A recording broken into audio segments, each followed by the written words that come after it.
can. Oh, okay. The committee will now come to order. Today, we will proceed with consideration of the fiscal year 2025 concurrent resolution on the budget. I want to thank the ranking member, Mr. Boyle, for working with me to develop a structure for this markup that closely follows what has been done in the recent past with our last budget resolution and last debate in markup in that regard. Our goal is to have a markup in which both sides will have the opportunity to debate the framework for the fiscal year 25 concurrent budget resolution. I thank everyone for their cooperation. Consistent with the agreement that I've reached with my friend Mr. Boyle, without objection, the ranking member, Mr. Boyle, and I will each have 5 minutes to make opening statements. Members will each be recognized for 3-minute statements. Members have 7 days to submit additional statements for the record. The document will be considered as read and open for amendment at any point. The amendments considered by the committee will be those submitted pursuant to the agreement I made with Mr. Boyle. The debate time for each amendment will be limited to 10 minutes. Debate time will be equally divided between the sponsor of the amendment and a member opposed. And to accommodate floor votes later today, the chairman is authorized to declare recess at any time, and the committee to roll any request for a roll call vote. I would like to thank everyone for joining us here today, and the people watching on their television sets. I sound like I'm from the 80s or 70s. Back at home. Dozens of you glued to your TVs, and what we're going to say, I hope you are, because what we're going to say is important, and what we're doing here is important as we comply with the 1974 Congressional Budget Act in considering this resolution. We talk about the budget process. Well, the first part of integrity and consistency in compliance with this process is to put forward and mark up a budget resolution. Today, we will consider this resolution. I'm proud to report that the passage of the resolution today, and I presume it will pass, will mark just the second time in history that the Budget Committee will pass a budget resolution before the President releases his budget. And since 1994, there's only been one other year that the Budget Committee passed a budget resolution earlier than we did today. That's the bar I'm setting for you, ranking member, for future leadership. And I thank all my members for their cooperation in that endeavor. Now I yield myself 5 minutes for an opening statement. Today, President Biden will try to convince the American people that the State of the Union is good and that our lives are better. For the sake of our country, I wish it were so, but unfortunately, it couldn't be further from the truth. After 3 years of one self-inflicted crisis after another, President Biden will not only not be able to suspend reality, he won't be able to convince the American people of his words because of his recent actions. The American people just know better. Under the failed leadership of President Biden, their country has become weaker and more vulnerable, both at home and abroad. Americans know they are much less safe and secure today than they were 3 years ago. Record violent crime has ripped through our once great American cities. Record illegal immigration, bringing record drugs, crime, criminals, flows of migrants, record migrant deaths, all the while costing taxpayers upwards of $200 billion a year. On top of that, the world's become more destabilized. Our adversaries are emboldened, our allies are being threatened, costing taxpayers hundreds of billions of dollars, and more importantly, America's respect and leadership in the world. Americans know they have less money in their pocket, a lower standard of living, and little hope that their economic future will improve. Why? Record spending and borrowing to the tune of $6 trillion over the last 3 years has put our nation at the highest levels of indebtedness in our 250-year history, surpassing World War II, resulting in record inflation, record interest rates, a cost of living crisis that's crushing our working Americans. It's no surprise that Moody's and Fitch credit rating agencies have downgraded not only our credit rating, but our fiscal and economic outlook along with it. Ladies and gentlemen, the facts are irrefutable. Our deficit spending is out of control, our national debt's unsustainable, and the fiscal state of the union is in rapid decline. Today, while President Biden talks about the State of the Union, Republicans on the Budget Committee today here in this room are taking action to revive the fiscal state of our union by passing our fiscal year 25 budget resolution, a budget blueprint to restore fiscal responsibility by reining in spending, reigniting economic growth, and putting our nation on a path to balance. This fiscal framework will balance the budget in 10 years by reducing deficit spending by a little over $14 trillion and reducing the debt to GDP by 40 points. We achieve these savings without cutting Medicare, Social Security, and veterans' benefits. Instead, we propose our recently passed bipartisan fiscal commission to find consensus solutions to strengthening and saving these important safety net programs while addressing our $120 trillion long-term unfunded liability. Here's our plan. First, we right-size the bloated bureaucracy that's grown 40% since COVID, hundreds of billions of dollars. The FRA was a good step, but there are hundreds of billions of dollars in unnecessary and wasteful spending in that part of our budget. Next, we reverse President Biden's spending spree, student loan bailouts, hundreds of billions of dollars, expanding welfare without work, and then many of the provisions of the IRA, including 87,000 IRS agents, green corporate energy tax subsidies, expanded Obamacare to people making over $500,000, unnecessary, wasteful, and not the mission of the federal government. Third, we rein in runaway mandatory spending through entitlement reforms. These are the debt drivers. Mandatory spending makes up 73% of our budget today. In 10 years, CBO says it'll be 80%, but it represents 90% of our growth in spending. We must address it if we want to reverse the curse of a debt crisis. Fourth, we root out rampant waste and fraudulent spending. According to GAO, that's over $2 trillion. Fifth, we reignite growth and prosperity by locking in lower taxes, by rolling back the barrage of expensive and unnecessary regulations, unleash American energy independence, and get back to America First trade policies. Look, we all know our current fiscal trajectory is unsustainable and the catastrophic and irreparable harm that will come to this country if we fail to act. The only other time in American history that our debt to GDP or our nation's indebtedness has been this high was in the aftermath of World War II. We were not only able to recover from that, but the United States emerged as the world's only superpower. The greatest generation inherently understood their moral obligation to, as George Washington stated in his farewell address, not ungenerously throw upon posterity the burden of debt which we ourselves ought to bear. The greatest generation had a simple strategy, but not an easy one. They persisted in the difficult task of reducing government spending and unleashing economic growth. Friends on both sides of the aisle, if we demonstrate that same sense of urgency, persistence, and political courage, we will preserve America's leadership in the world and secure the blessings of liberty for our children. But if we don't, we will be the first of our nation's leaders to leave the next generation not with a better and brighter future, but with a worse and weaker country than we ourselves inherited. A public debt is indeed a public curse, and we must reverse it. With that, I yield to my ranking member 5 minutes for his opening statement. Thank you, Mr. Chairman. It's good to be back with you today. Frankly, there is no debate. America's economy today is the strongest in the world. Here are the indisputable facts. Under President Biden, nearly 15 million jobs have been created. That's 5.5 million more jobs than the pre-pandemic peak. In 2023, we added an average of 250,000 jobs every single month. And last year, the percentage of working-age women in the workforce reached the highest level since the 1940s.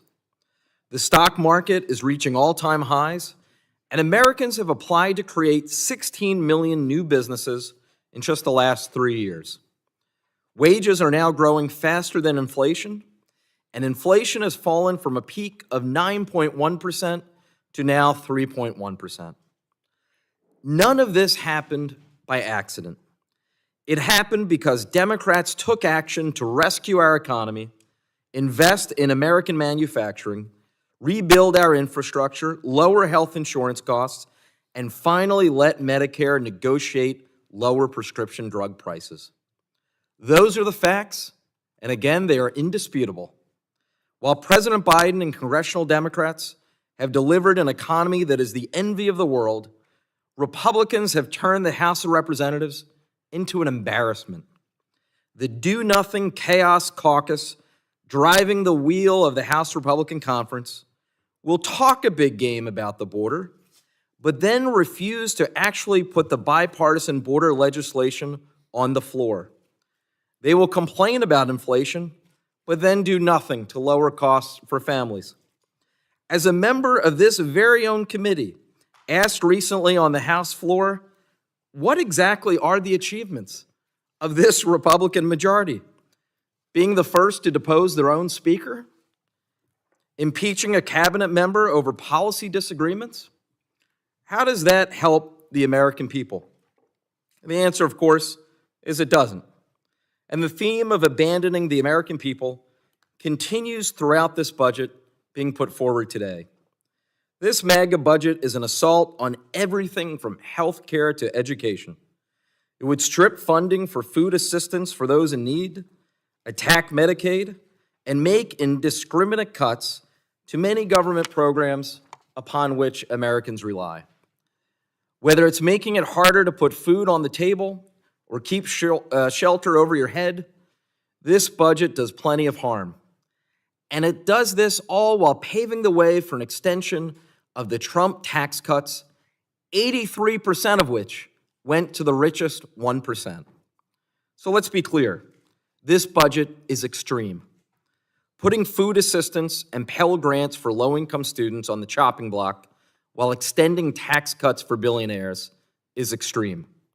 Selling out working families to line the pockets of price-gouging corporations while making it easier for the rich to cheat on their taxes is extreme.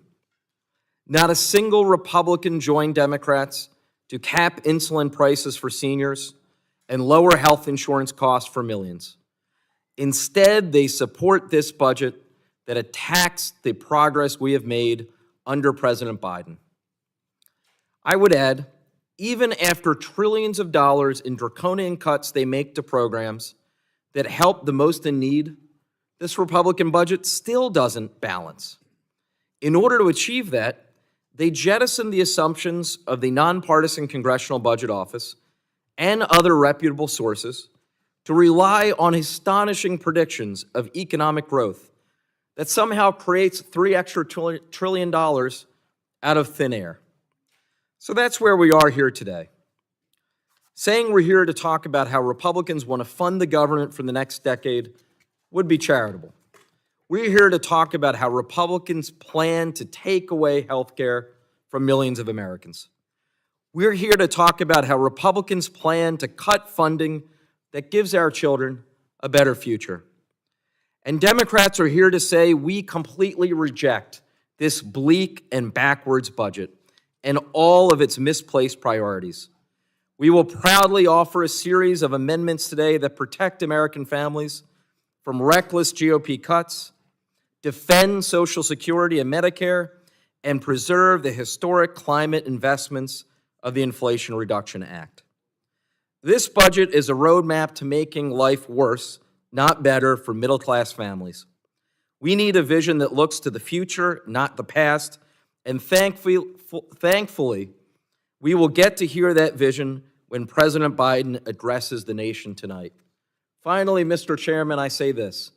After the historic progress we have made over the last 3 years, this is no time to turn back the clock and end it all. With that, I yield back. Thank you, Mr. Chairman. I thank my friend from Pennsylvania, and now we'll recognize members for their opening statements and yield 3 minutes to the gentleman from the Palmetto State, Mr. Ralph Norman, for 3 minutes. Thank you, Mr. Chairman. First of all, I want to thank you for putting forth this conservative budget that will finally put in print something that we have not been able to do for the last 4, 5 years or even more. You know, if you and I buy a toaster, it starts with putting it on paper. And the fact that you're doing this is admirable. What we're facing now and why this is so important is we've got a out-of-control Biden administration that, let me just list a few of the things that they have done and have caused. Invasion at the border. We've got out-of-control crime. We have out-of-control gas prices, from eggs to construction lumber to everything else in this country. No reductions at all. Out-of-control supply chain shortages. Out-of-control wars in the Middle East. A military that has been weakened by this administration and this administration alone. His position is to appease, even if it means the death of Americans, as we've seen, starting off with the Americans left behind in Afghanistan, and with the over 110 attacks from Iran on our military in the Middle East, resulting in deaths. The priorities of this administration are to make America weak. The priorities of this administration is to promote, instead of our military to keep us safe, to promote priorities such as transgender surgeries, climate dollars that go to their friends and their allies on their side of the aisle.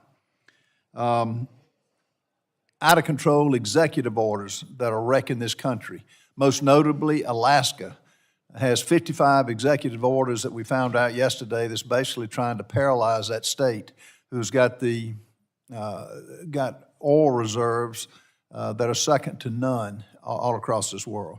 So this budget gives us a template to stop this out-of-control spending and gives us a template to go by for other elected officials to follow.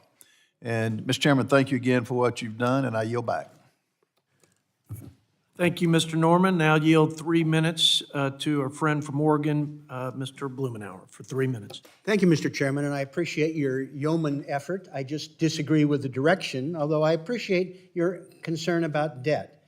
I'm sorry that we're not focusing on areas where we could cut spending, like ships that don't work and the Navy doesn't want, the abominable situation of military housing. This is a missed opportunity. But the picture that is painted is wildly at variance with reality. You talk about dangerous. Alabama has a murder rate 3 times New York City. Texas is 50% higher.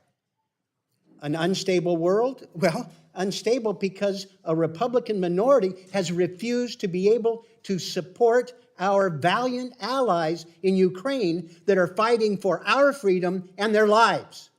And it's still hung up. I find that appalling and embarrassing. And you should too. The world is actually more stable in terms of what the American has done. We have the strongest economy of any developed country, and that's a fact. Any independent expert will agree with that.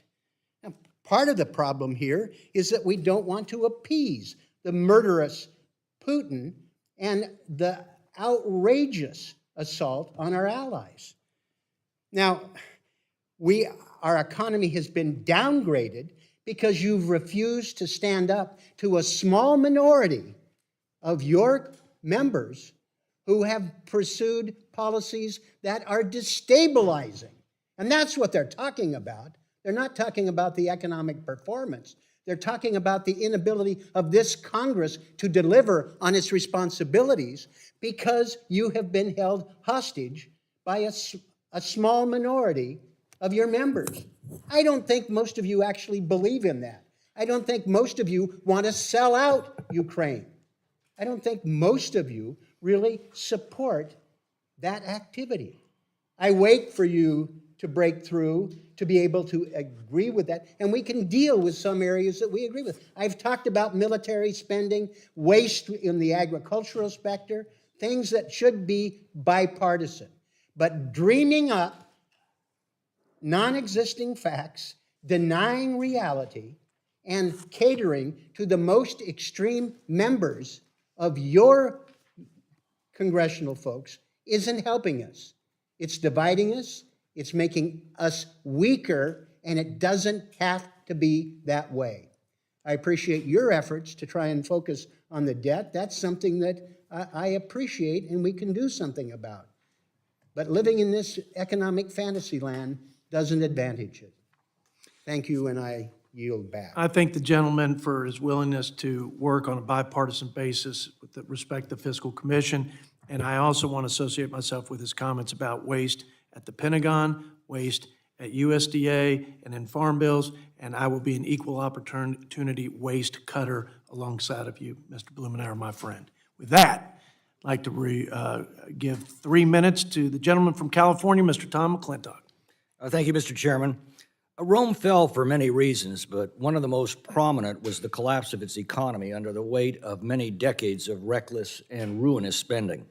History warns us that nations that bankrupt themselves aren't around very long because before they can provide for the common defense or promote the general welfare, they have to be able to pay for them.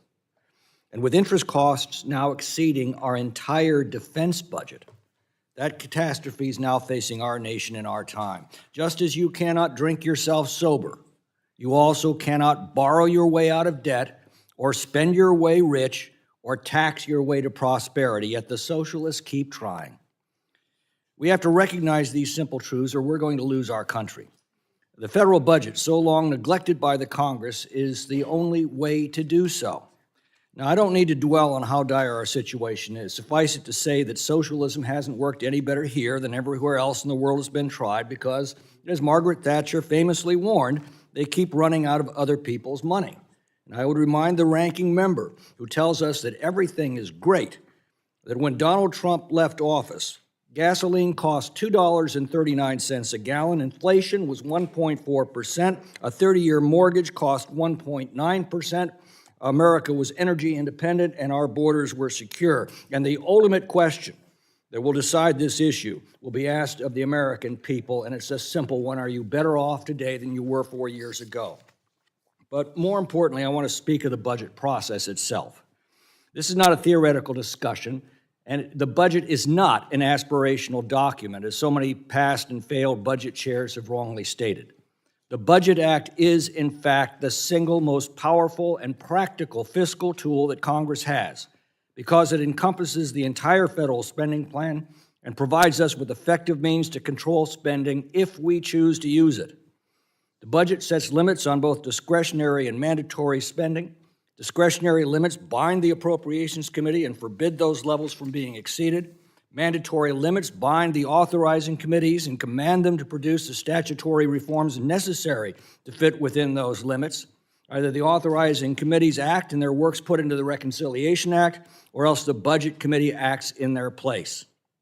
The appropriations bills and the Reconciliation Act then go to the Senate, they're modified there, and the differences are resolved in conference. The last time this process was followed, it produced the only 4 balanced budgets our country has seen in more than half a century. Let us pray that we can do so again, and that it's not too late to avert the fiscal disaster that awaits us if we fail. I yield back. Thank the gentleman from California and yield to my friend, Mr. Jimmy Panetta, also from California, for 3 minutes. Thank you, Mr. Chairman.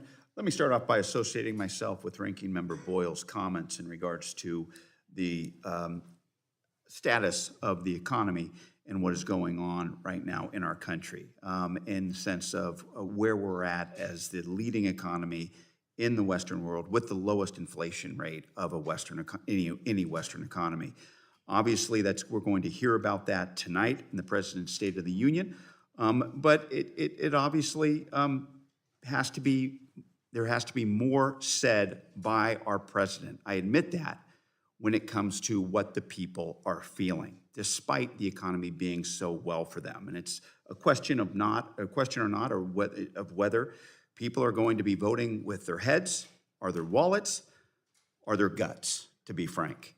And I think it's going to be up to this president to talk about everything that we've done, which has been a tremendous amount, and that is going to be the foundation upon which we're not going to be asking people to reward the president, but I think it's clear that you can trust the president to do the right thing going forward. And I think that's the message that we're going to hear, especially based on what this administration and last Congress have done.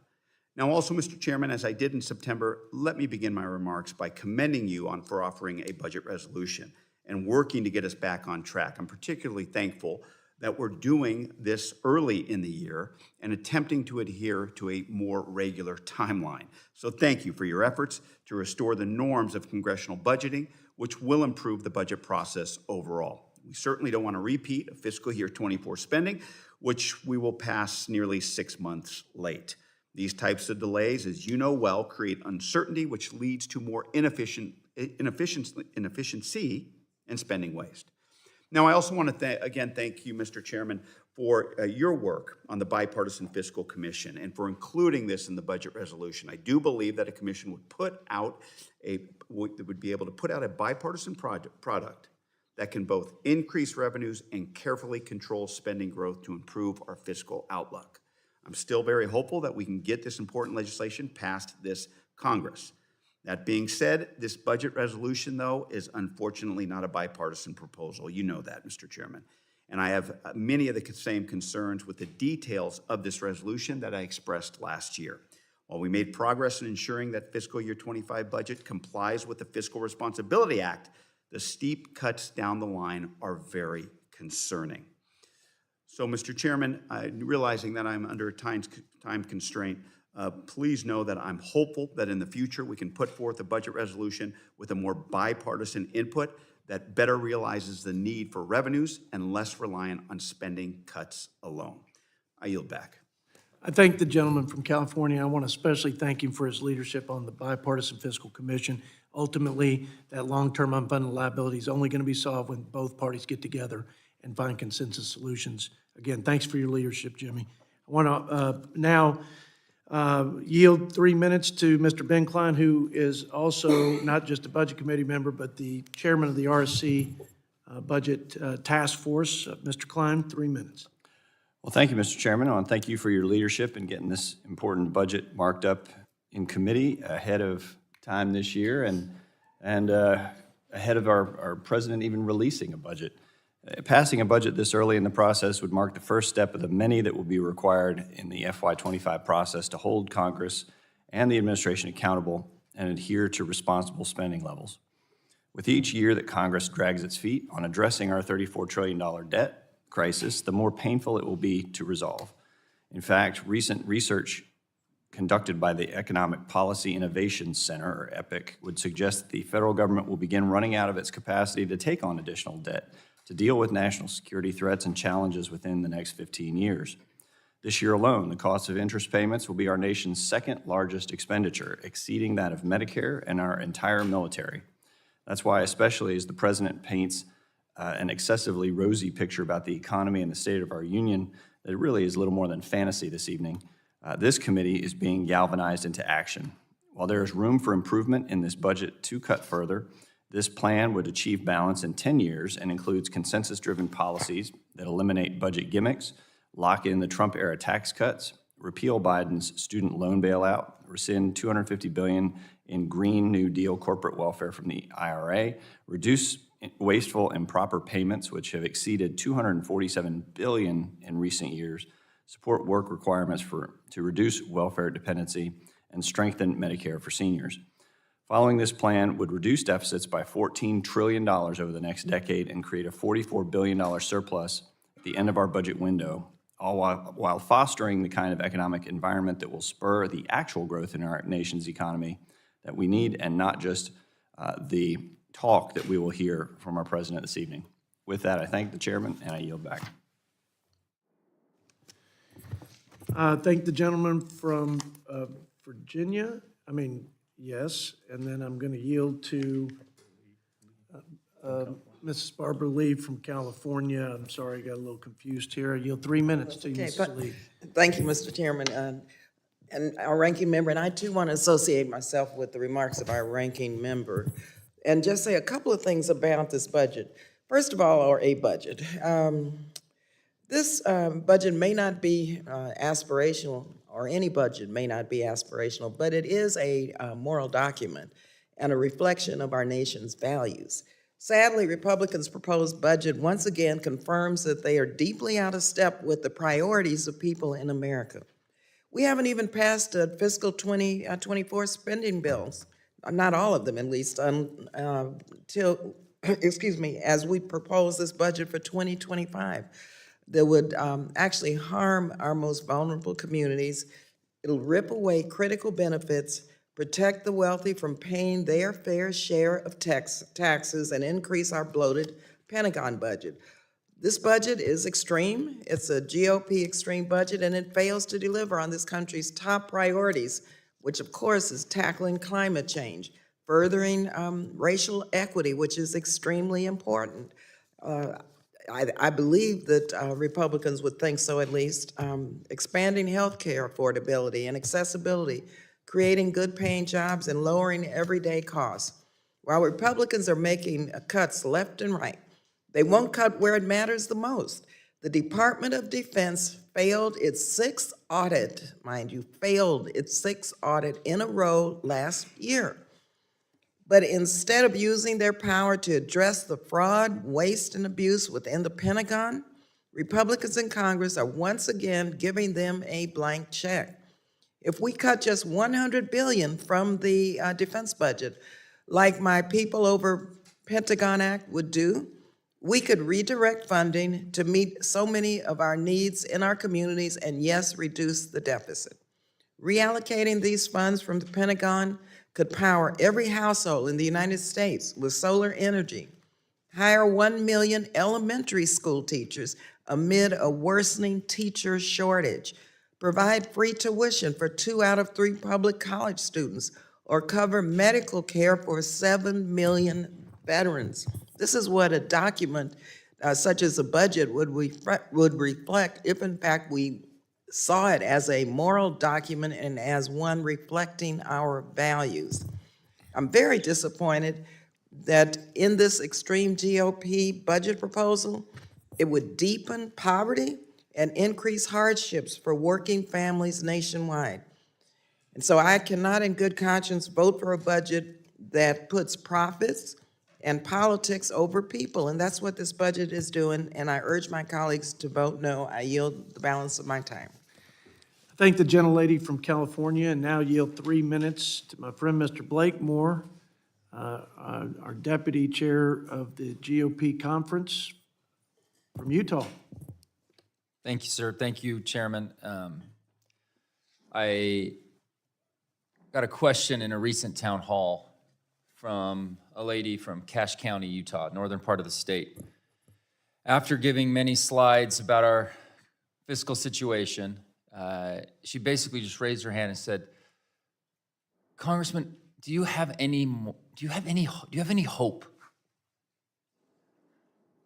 And I looked at her and I smiled, knowing that we were doing this today. And I said, the minute I don't have hope was the minute I will step down.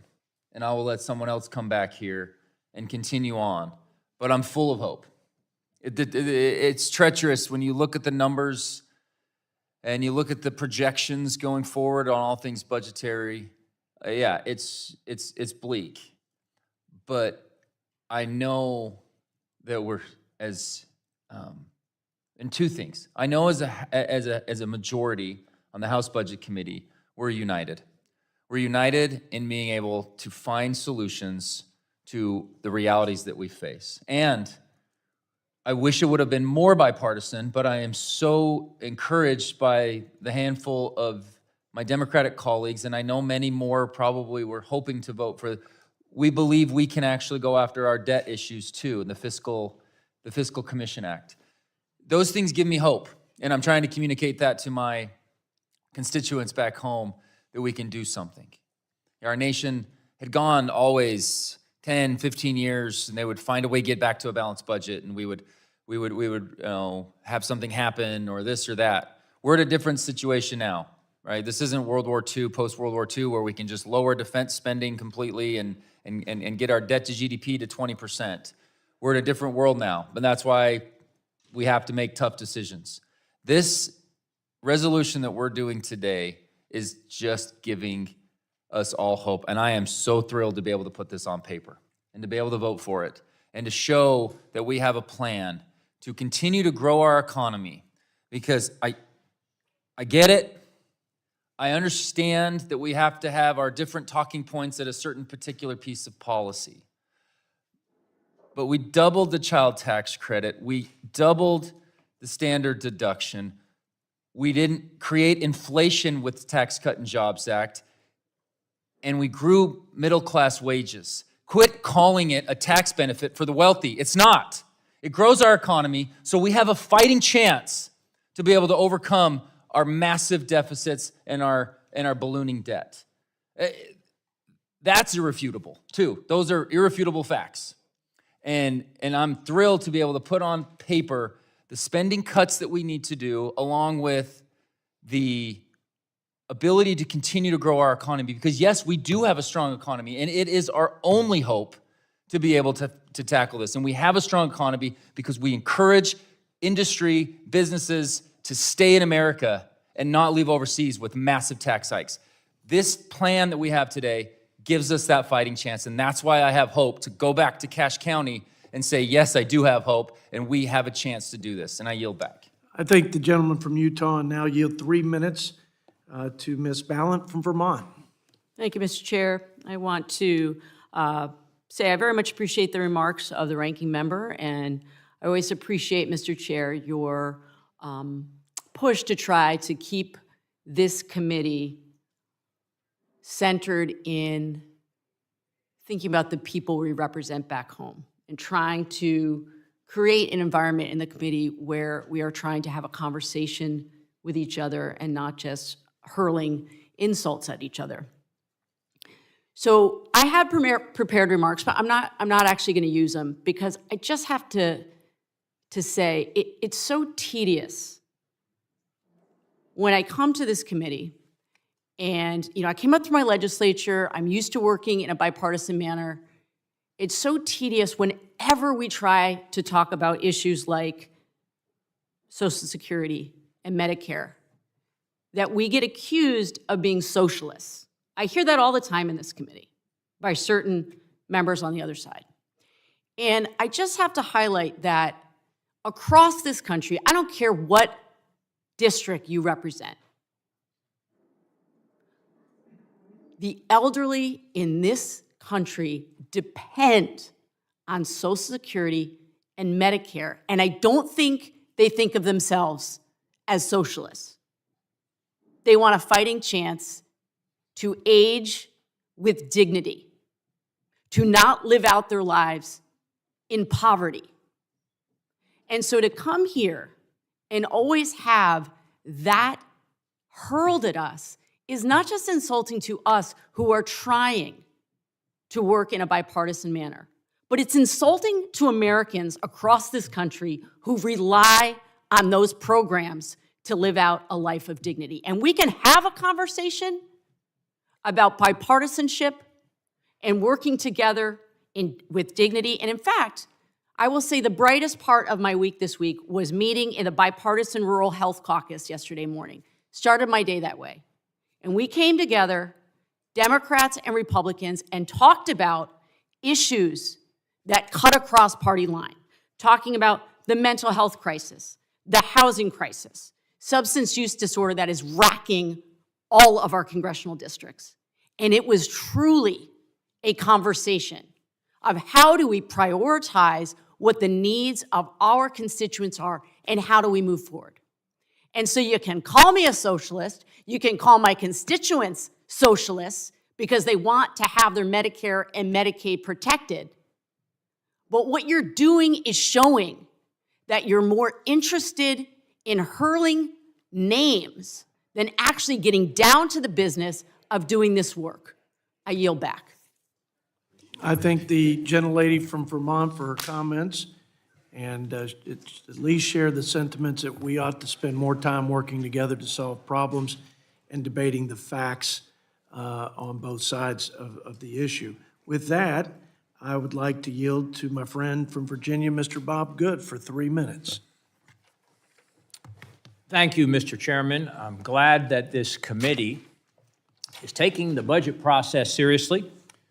and I do want to especially thank our chairman, yes, the staff as well, but I want to thank the chairman in particular for pushing this process for this past 14 months or so, for being willing to put members on record, for even demonstrating the integrity and the courage himself personally to vote against bad spending bills.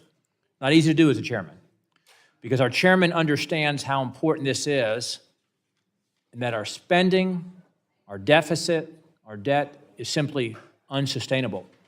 Today demonstrates that this committee recognizes that this is more than just a campaign talking point. Our national debt has grown to $35 trillion, significantly larger than the size of our entire economy, something that has not been reached since World War II. We're well over $100,000 per citizen in debt, just an astronomical number. What do we have to show for each of us over $100,000 in debt? And our debt is growing by some $1 trillion every now 4 or 5 months or so. It'll grow to $36 trillion by the time we have our next election.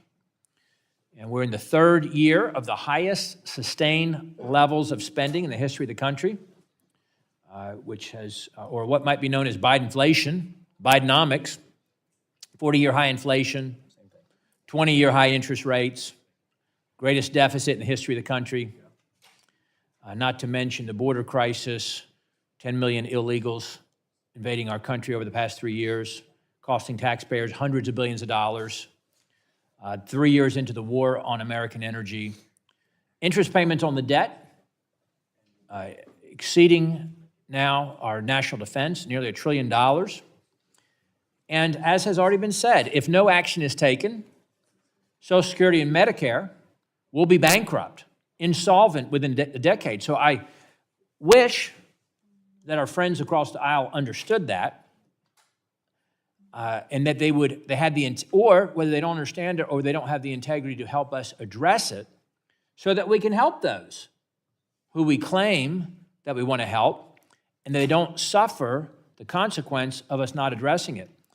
And I wish all members of this body and the one across the Capitol on both sides of the aisle would join us in preserving and protecting the programs that the seniors in our country and those approaching senior status depend upon.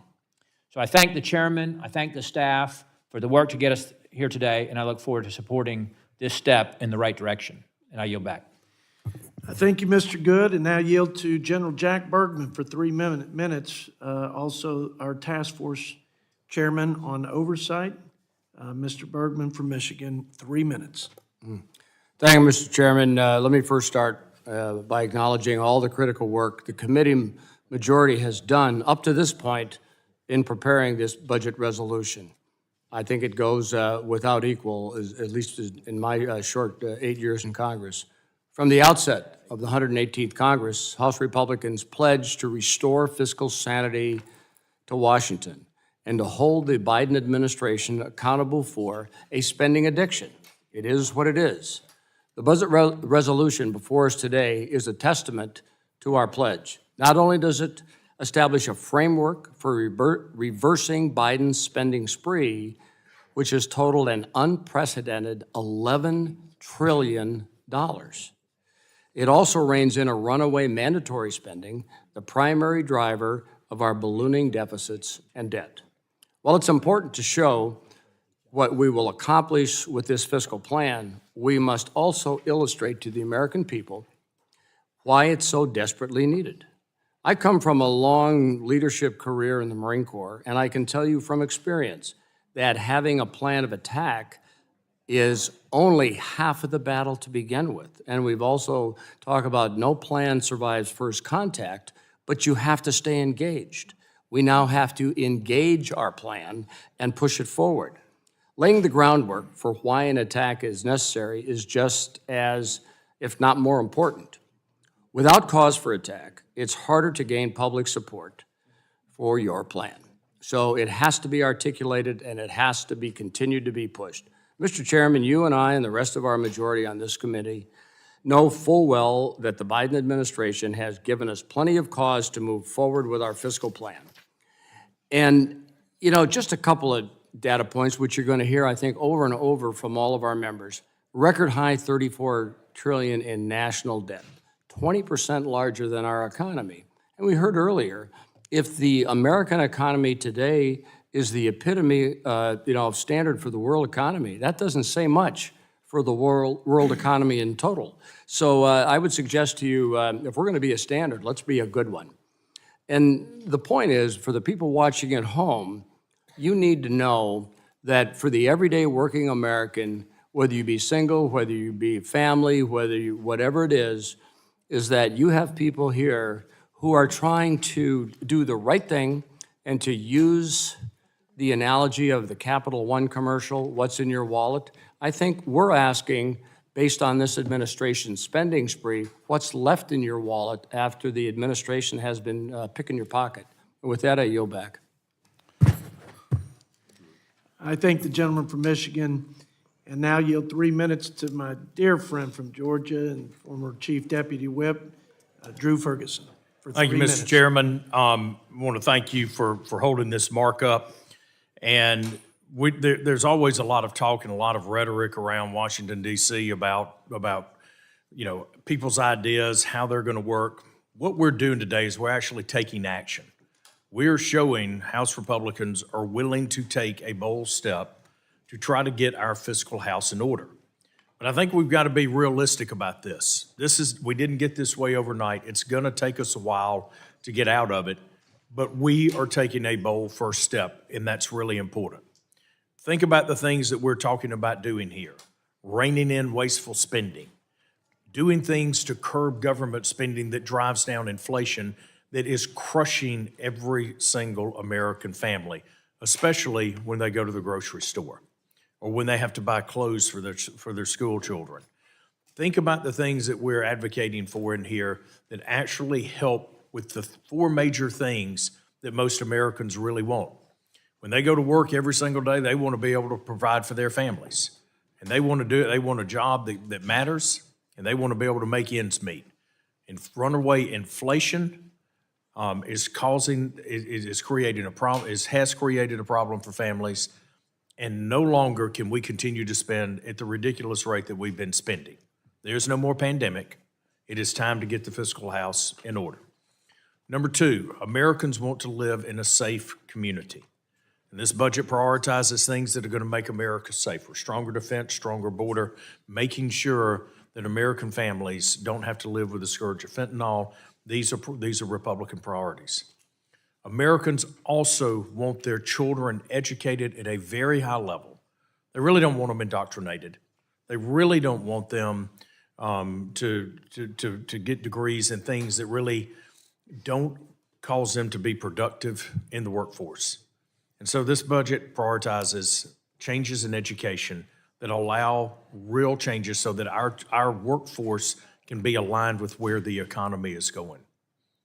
And finally, besides a house, and a good, safe place to live, and an education, American families want to be left alone so they can be who they want to be in this great country. And this budget prioritizes individual liberty and freedom. So, Mr. Chairman, thank you for doing this. Look forward to the debate and the discussion. And with that, sir, I yield back.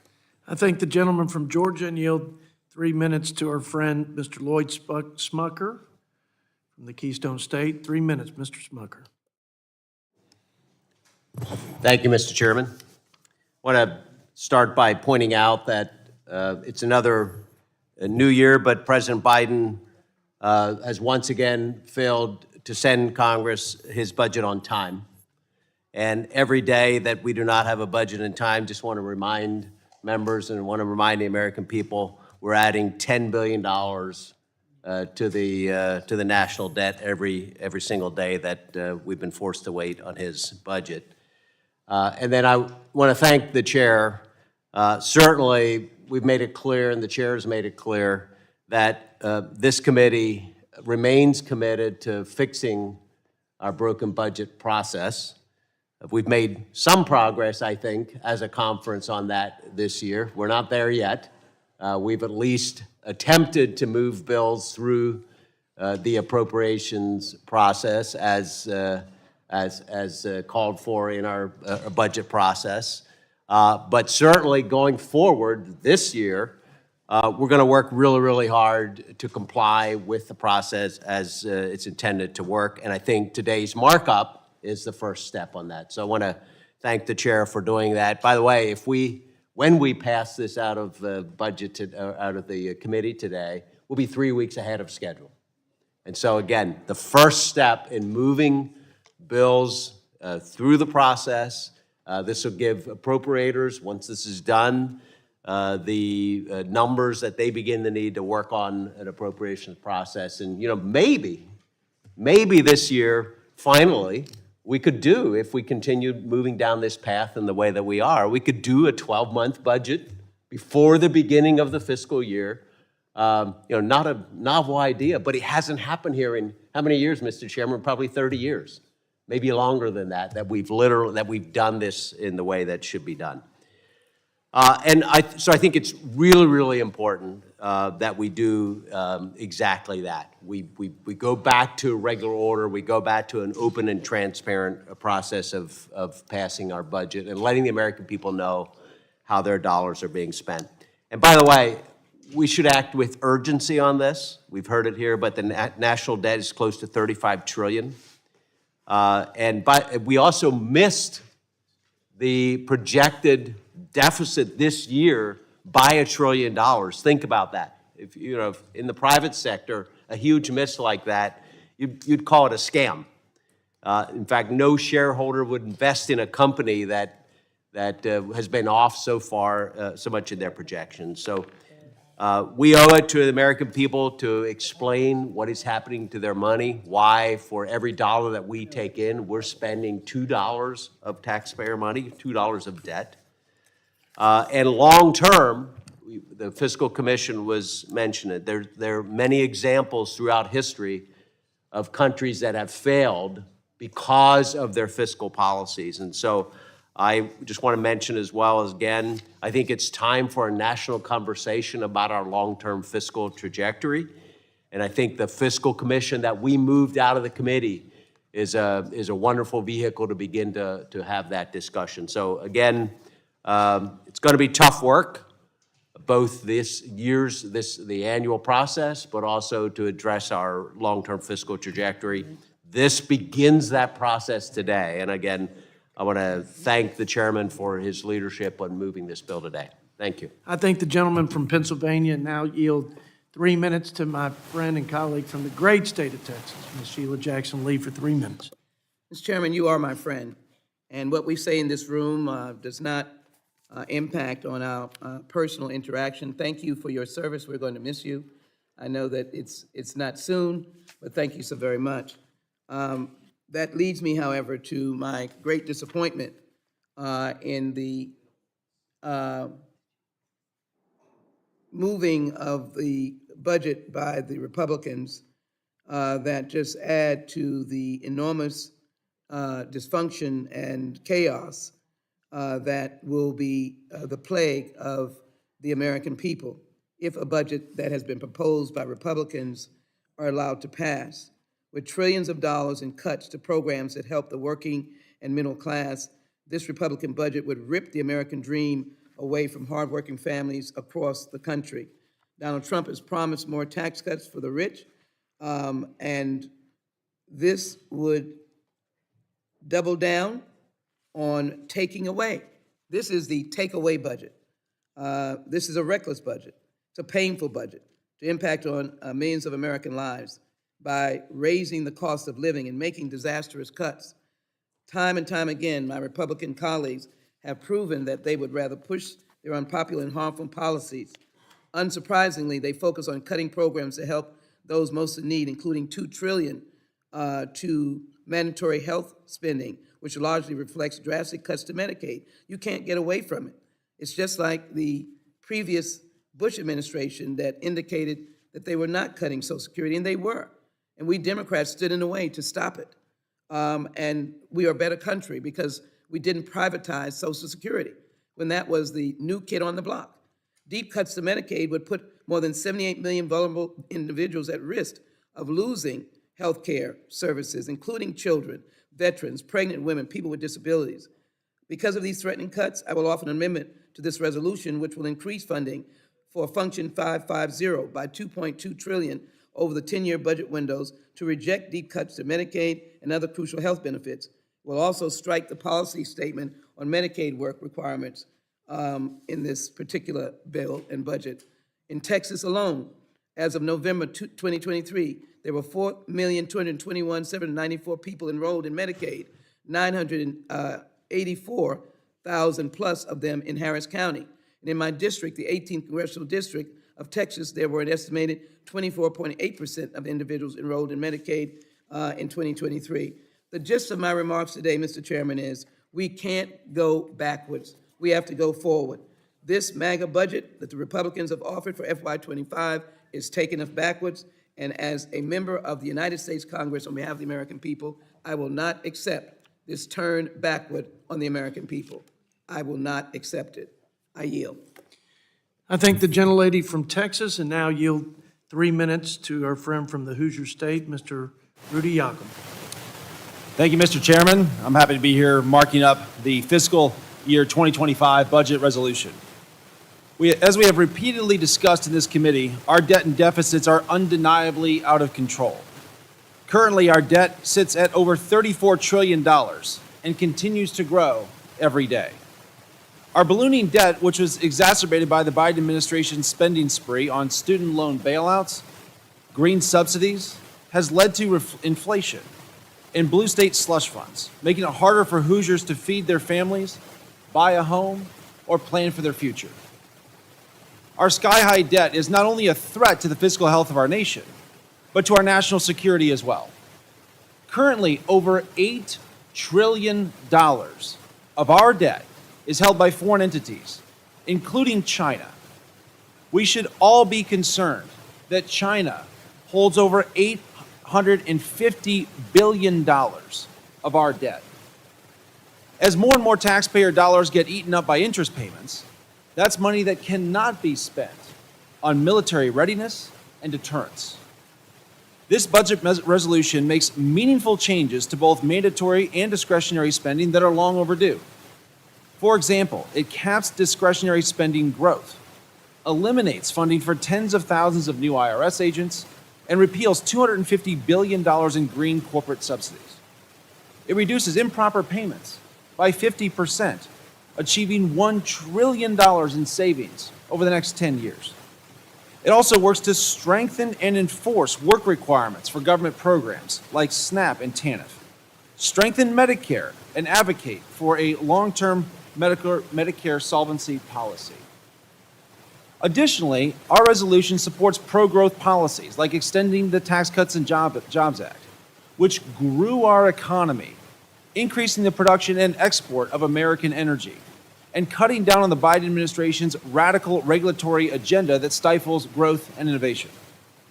Overall, our budget resolution balances in 10 years, while reducing deficits by over $14 trillion and saving $2.7 trillion on interest payments.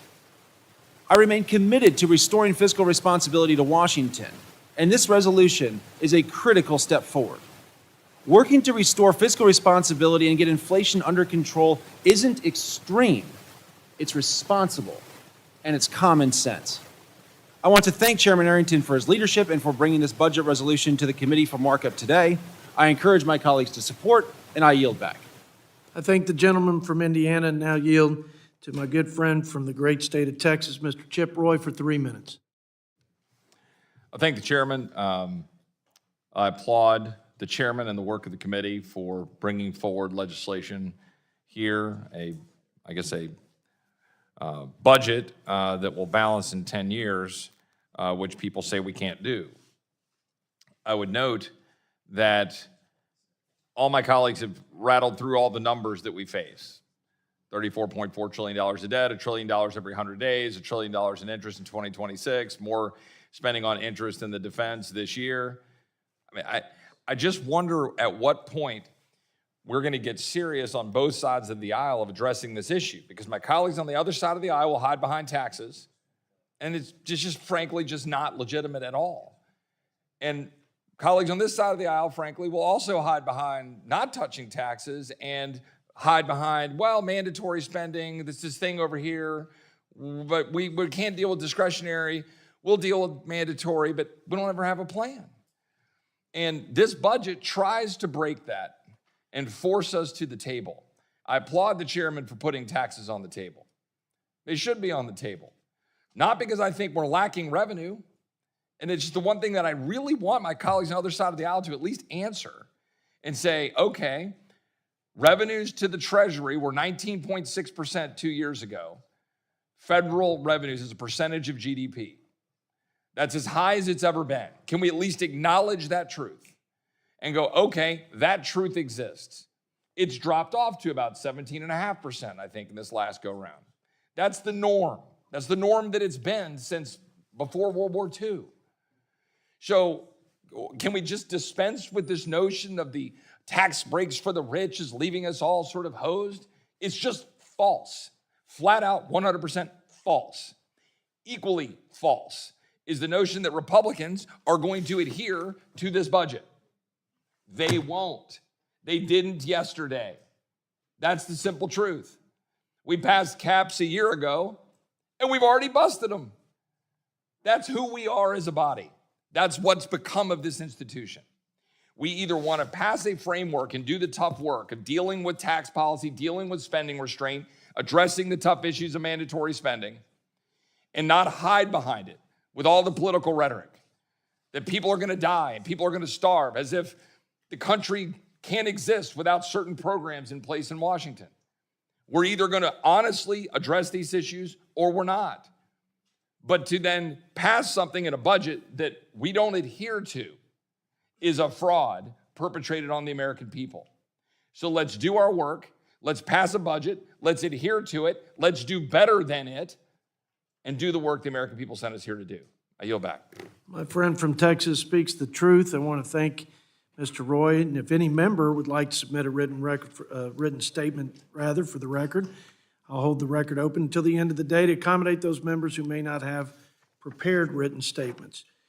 The committee will now proceed to the consideration of the budget aggregates, functional categories, and other appropriate matters. This text is identical to the tables distributed to the minority and posted online yesterday. Under Committee Rule 10, the committee will consider a document containing the budget aggregates, functional categories, and other components of the budget resolution.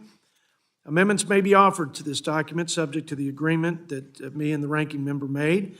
After this document has been approved, it will be incorporated in the text of the concurrent resolution on the budget for a final vote on whether to report the measure to the House. The committee will now begin the amendment process. The document, shall I yield? The committee will now begin the amendment process. The document will be considered as read and open for amendment at any point pursuant to the bipartisan agreement laid out earlier today. Debate on the amendments offered will be 10 minutes per amendment with time equally divided. Are there any amendments? I have an amendment at the desk. Clerk will designate the amendment. The staff will distribute copies of the amendment. And in just a few seconds, I'll turn it over to you, Mr. Ranking Member. Amendment number 1 on Function 920 funding levels, offered by Ranking Member Boyle.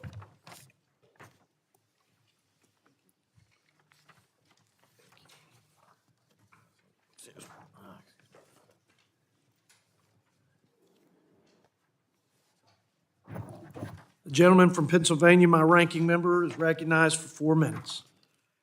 Thank you, Mr. Chairman. As members can see, this amendment is entitled Defending the Independence of Ukraine. But actually, this amendment is just as much about the United States of America as it is Ukraine, and whether or not the United States will continue to lead the world that we created out of the ashes of World War II. We have been, for the last 3/4 of a century, the bulwark against first Soviet and now Russian expansionism. This country led the West under bipartisan administrations, Democrats like Truman and JFK, Republicans like Eisenhower and Reagan, every single presidency. We really had a bipartisan foreign policy, frankly, when it came to standing for the transatlantic alliance, standing for small d democratic values, and standing up to communist expansionism. What we see today is Vladimir Putin attempting to reconstitute the Soviet Empire, frankly, as the new Russian Empire. Vladimir Putin, who was a KGB agent and was actually in East Germany the day in November 1989 that the Berlin Wall fell, Putin once said, and I quote, "The greatest geopolitical catastrophe of the 20th century was the collapse of the Soviet Union." He has made crystal clear his ambitions as they relate to Georgia in 2008, Crimea in 2014, the Donbass and the rest of Ukraine today. If he is allowed to succeed, this will not be the end of war in Europe. It will, frankly, be more the beginning than the end. Now, we have spent billions of dollars in defense of Ukraine over the last 2 years. Our European allies collectively have spent more than the United States. So we are not shouldering this burden alone. I thank our European allies, particularly Germany, but many others, the British, all of them have contributed. You have seen a dramatic ramp up in defense spending among our NATO allies. 18 of the 31 NATO countries are now at that 2% level. We need, by the way, to get to all 31 and now most recently 32 NATO allies. We cannot walk away from our responsibilities to Ukraine, but also all of our transatlantic allies. It will have devastating consequences if we do. And I'll leave you with this statistic. A recent U.S. intelligence report estimated that 315,000 Russian soldiers have been killed in Ukraine. A recent British intelligence report puts that at 355,000. The little bit of spending that we have incurred in terms of our overall defense budget on Ukraine, over the last 2 years, we're talking about literally less than 5% of our own defense spending. This might be the greatest ROI, return on investment, that we have ever seen in terms of our defense spending. Ukraine is fighting the West's war for us. Let us make sure we continue in the great bipartisan tradition and continue to stand with our brave allies in Ukraine. The future of the world that we've built rests upon it. With that, I yield back. I thank the gentleman from Pennsylvania and recognize, I guess I should ask if there are any members who'd like to claim time in opposition. Mr. Chairman, I do. The gentleman from Michigan is recognized for 5 minutes. Thank you, Mr. Chairman. Ukraine. It's now been over 2 years since Russia invaded Ukraine. Congress has provided $114 billion in supplemental appropriations, not including potentially billions in additional repurposed, transferred, and reprogrammed funds. And yet we are no closer to getting a clear picture of the Biden administration's strategy for providing continuing U.S. assistance in Ukraine. This war is not going away anytime soon. Why are we funding long-term conflicts with emergency spending? Why are we proposing to have an emergency supplemental Ukraine spending in a 10-year budget resolution? This is not an honest, accountable, or transparent way to fund Ukraine. It's critical that Democrats and the Biden administration provide a real long-term plan with a real long-term budget proposal to fund this conflict. In fact, there have been more than one request of the administration, namely Representative Garcia and a few of us who asked the administration the same thing a few months ago. And I'd like to submit for the record a letter from the Budget Oversight Task Force to OMB requesting a full accounting on Ukraine funding.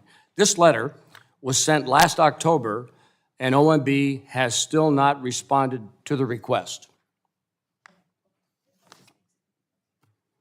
This lack of transparency and inefficient responses by the Biden administration and Office of Management and Budget on Ukraine funding is unacceptable. Unfortunately, this is not the first time the administration and OMB have received congressional correspondence requesting more details and information on Ukraine-related expenditures.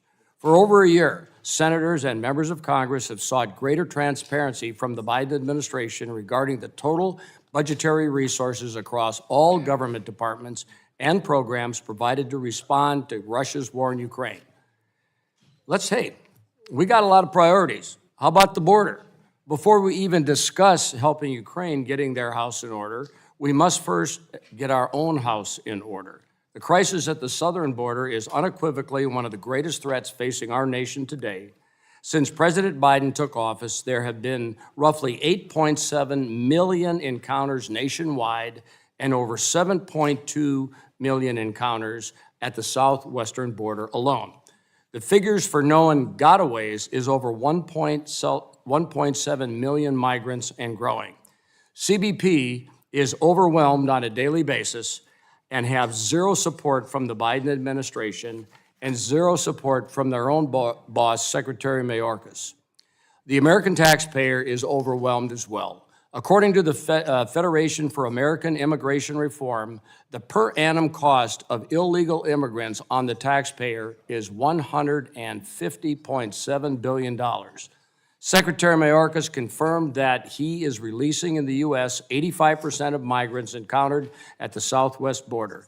85% of 7.2 million is 6.1 million, meaning 6.1 million illegal migrants entered at the southwest border and end up in the United States.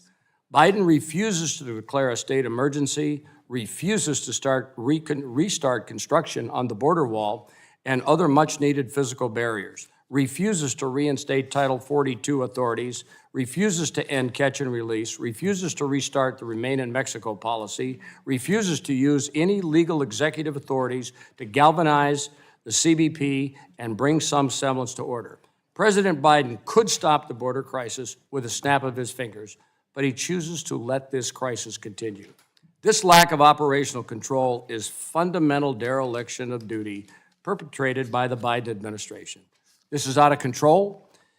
The governor of Texas has declared an invasion and appropriated over $13 billion in state funds alone to address the crisis of the border. Where's the federal government? Are we aware of our constitutional duty to provide for the common defense, protect the states of this union against invasion? We have 18,755 Chinese nationals cross the border so far this year. Our greatest adversary is actively using TikTok to show their citizens how to get into the United States through the southwest border. The numbers are staggering, and unfortunately, the administration's response is just less than positive, if non-existent. Once President Biden fixes our national security and humanitarian catastrophe at our border, then we can talk Ukraine. I urge a no vote on this amendment, and I yield back. I thank the gentleman from Michigan and yield the remaining 1 minute to my ranking member. Republicans claim, as we just heard, that before we can help Ukraine, we must secure our own border. The reality is they're not mutually exclusive. We can and must do both. We're a great country with a budget in trillions of dollars, an economy in the tens of trillions. We can and must do both. We can walk and chew gum at the same time. And the reality is, the reason why we don't have a border bill into law today is because House Republicans, and especially their own presidential nominee, would rather have the issue than solve the problem. We have a bill right now that passed the Senate, got 70 votes. Conservative Republicans and moderate Republicans joining moderate Democrats and liberal Democrats. A vote of more than 2-1 in the Senate. A bill, by the way, that I'm confident would pass the House of Representatives by an overwhelming margin. But Republicans won't allow a vote because they'd rather have the issue than solve the problem. I urge passage of this amendment, and I yield back. I think, Mr. Boyle, the question is on agreeing to the amendment offered by my ranking member. All those in favor say aye. Aye. All those opposed, no. No. In the opinion of the chair, the noes have it. Request the recorded vote. Roll call vote is requested pursuant to the bipartisan consent agreement. We will postpone the roll call vote until later in the markup. Are there any other amendments at the desk? Mr. Kildee. Mr. Chairman, I have an amendment at the desk. Clerk will designate the amendment. The staff will distribute copies of the amendment. In a few seconds, I'll defer to Mr. Kildee for 4-minute opening remarks. Amendment number 3 being considered second on Medicare, offered by Mr. Kildee.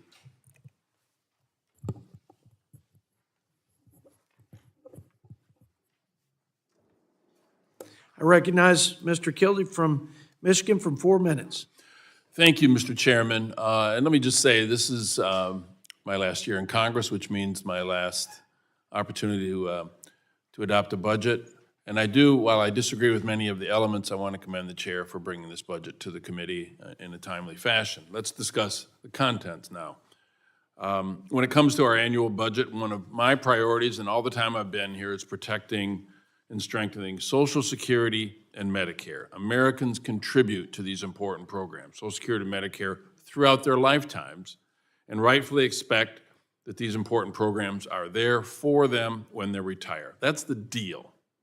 When you work hard, you play by the rules, you pay in, you ought to be able to retire with dignity and expect that those important programs will be waiting for you. And that's why it is disappointing that this proposed Republican budget resolution does not explicitly commit to protecting or strengthening Medicare. This is a program that millions of Americans rely on for their health care. Medicare is, including over 2 million people in my home state of Michigan.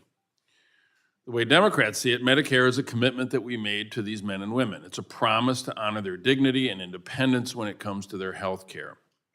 This Republican budget resolution does, in fact, mention that they want to see bipartisan solutions to Medicare, and I agree with that. I think that's an admirable goal. But we already know that the track record of congressional Republicans, actually what it actually looks like. For years, some members of Republican members of Congress have offered to cut Medicare and to move toward privatizing it at the expense of those who rely on those programs. These proposals would be devastating to the people that I represent, and we can't allow that thought to move forward. So, my amendment's pretty simple.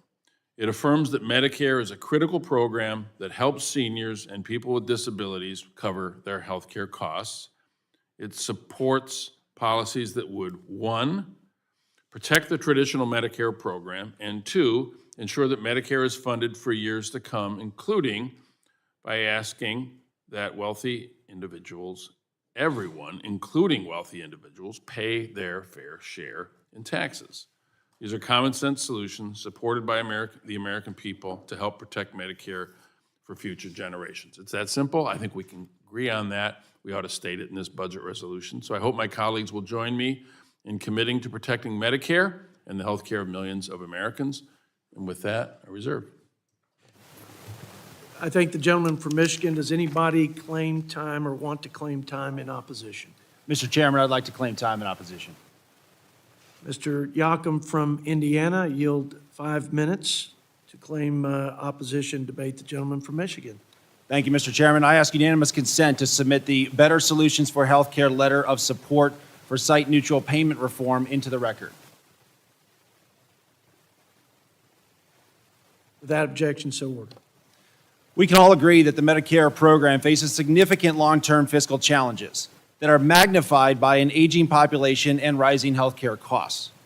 Over the next 75 years, the Medicare trustees project that Medicare will have more than $53 trillion in unfunded liabilities, or unfunded promised benefits. I and the Hoosiers I represent are deeply concerned about the long-term fiscal challenges facing the Medicare program.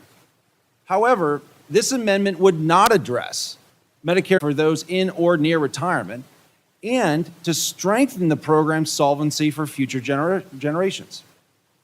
Additionally, this amendment advocates for raising taxes on hardworking Americans, which will only serve to stunt economic growth while not solving Medicare solvency issues. Our budget supports policies that follow recommendations from the Medicare Payment Advisory Commission, as well as the Government Accountability Office, to address overpayments to healthcare providers and Medicare, freeing up resources to serve more American seniors. Our budget resolution also supports a fiscal commission tasked with making recommendations on policy solutions that address the fiscal challenges facing Medicare. We owe it to our seniors and future generations to find real solutions that preserve and protect the Medicare program for decades to come. I urge my colleagues to vote no on this amendment, and with that, I yield the balance of my time to my colleague, Mr. Klein from Virginia. I thank the gentleman from Indiana, and I rise in opposition to the amendment. The amendment would, as the gentleman said, make it more difficult to put in place the reforms that are necessary to balance the budget and save Medicare for future generations. The gentleman outlined the different policies that are supported by this budget that follow recommendations from the Medicare Payment Advisory Commission, like equalizing payments for the same service through site-neutral payment reform, a policy that's been advanced in a bipartisan manner by the House this Congress.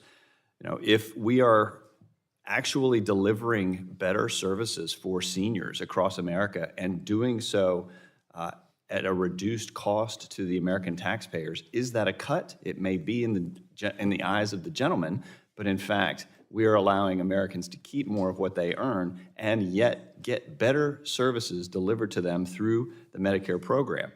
My kids are only 12 years old. At the rate that Medicare is going, it will not be there for them when they are of age. It will be insolvent. The same with Social Security. We have to act to improve these services, improve these important programs for future generations. We can all agree that Medicare faces significant long-term fiscal challenges. Over the next 75 years, the trustees project more than $53 trillion in unfunded liabilities. So this bipartisan fiscal commission, which is in the budget, tasked with making recommendations on policy solutions to address the fiscal challenges with the Medicare and Social Security programs, is so important. Unfortunately, this amendment, instead of actually encouraging innovation and improvements to lower costs to the program, supports raising taxes on hardworking Americans to bail out the misguided policies of the Democrats. Raising taxes and stunting America's economic growth is not the solution to the looming insolvency or our $34 trillion national debt. We all know what happens when we raise taxes. It stunts growth. It limits the growth of the economy and the ability to keep up with rising costs. So we must approach these issues in a bipartisan manner, and our seniors are depending on it. The seniors in Indiana are depending on it.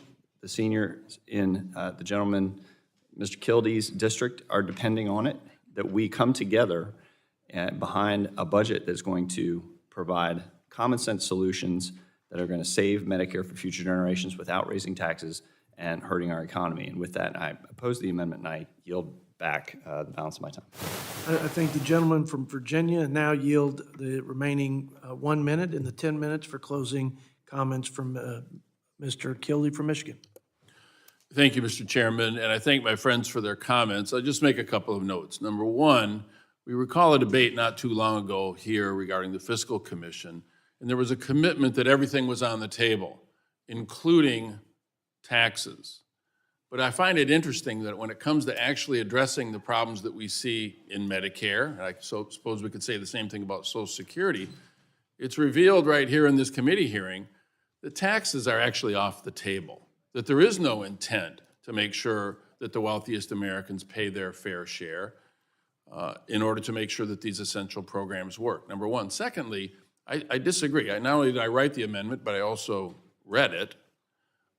It does not make it more difficult to deal with reforms. It simply says, as we go into the question of how we're going to make sure that Medicare is solvent, that we just commit to the American people that we're going to do it in a way that does not cut the essential benefits that are required to keep them healthy. That's the promise that we make when we ask them to pay into the Social Security and to the Medicare payroll tax to the funds that support these programs. That doesn't mean we can't reform. It just says, and when we do that, we're not going to take away essential benefits that keep them healthy. We ought to be able to at least say that. The amendment's not more complicated than that. It's simple. Let's promise to the American people that as we wrestle with these tough questions, we're going to come up with solutions. Everything should be on the table. Reforms can be on the table. Taxes should be on the table. But what should not be on the table is a threat to cut benefits that seniors depend upon. That's what the amendment would do, and that's why I ask my colleagues to support me in this. I yield back. Thank the gentleman Mr. from Chairman. Michigan. The question is on, Mr. Chairman, I'm sorry?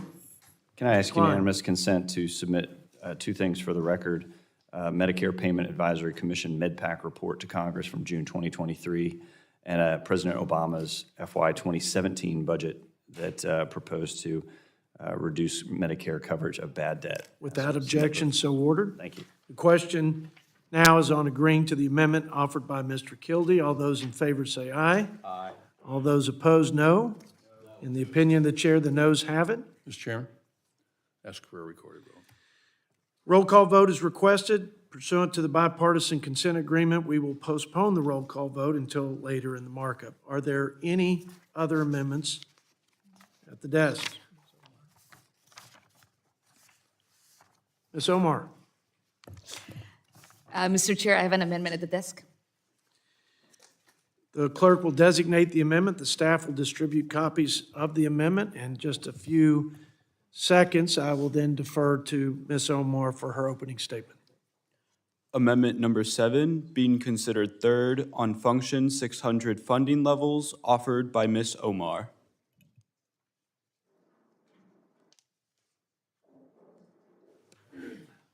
I yield 4 minutes for opening remarks by Ms. Omar, and then we'll have 5 minutes from the Republican side, and then yield 1 minute for your closing. 4 minutes for Ms. Omar. My amendment would fund vital nutrition and housing programs that many vulnerable families depend on, especially children and seniors. This amendment fights against the dangerous cuts that our Republican colleagues continue to push. Especially, it funds the national school breakfast and lunch programs to make sure that no child goes hungry. It fully funds WIC, helping nearly 7 million women and children afford nutritious foods.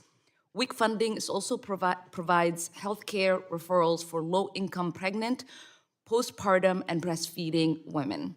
This is especially crucial at a time when Republicans are rolling back healthcare protections for women. My amendment also provides robust funding for rental assistance and housing development, like the supportive housing for the elderly program. And LAHEAP would see a major funding boost as well, ensuring that millions of families can afford to heat their homes during the coldest and warmest months. Finally, my amendment would strike the policy statement attacking the Biden administration's reevaluation of the SNAP Thrifty Food Plan. TFP sets the standards for prices of food and the amount SNAP recipients receive from the program. It has not been updated for 45 years, and so this administration took the sensible step to improve TFP through an evidence-based process.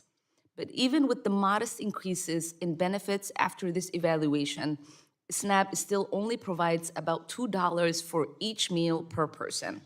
I cannot understand how my Republican colleagues could argue that such meager aid is providing too much support to low-income households.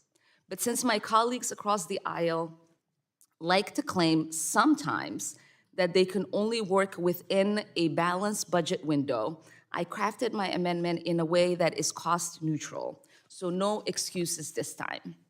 All the funding I've just detailed would be offset by finally requiring the wealthy and corporations to pitch in just a little bit like everyone else. These revenue raisers could include increasing the corporate tax rate, imposing a minimum tax on billionaires, or closing the carried interest loophole. My amendment protects and enhances our social safety net, unapologetically prioritizing the interest of working families over the rich. If you care more about improving your constituents' well-being, instead of lining the pockets of corporate elites, then the answer should be clear. Vote for this amendment. I yield back. I thank Ms. Omar, and now ask the question if any member would like to seek time to oppose. Mr. Chairman. Mr. Klein is recognized for 5 minutes in opposition. Thank you, Mr. Chairman. I won't take the full 5 minutes. I just want to note that this budget already provides about $6.5 trillion to income security programs over the next decade, and as has been pointed out many times in this committee, the best social program is a good and stable job that puts the American dream within reach of every American, no matter who they are or where they come from. The dignity of work is what we're talking about and what is being promoted in this budget. So none other than in 1996, then Senator Joe Biden justified his own vote for bipartisan welfare reform, which included work requirements to incentivize employment and reduce welfare caseloads. He said, and I'd love to hear him say this tonight, the culture of welfare must be replaced with the culture of work. The culture of dependence must be replaced with the culture of self-sufficiency and personal responsibility. So I'm oppose this amendment. I hope we hear something about personal responsibility and the importance of and dignity of work tonight in the State of the Union. And with that, I yield the balance of my time to the chairman. I thank the gentleman from Virginia, and I certainly appreciate the intention of Ms. Omar in offering the amendment. And I think I've spoken on this issue before.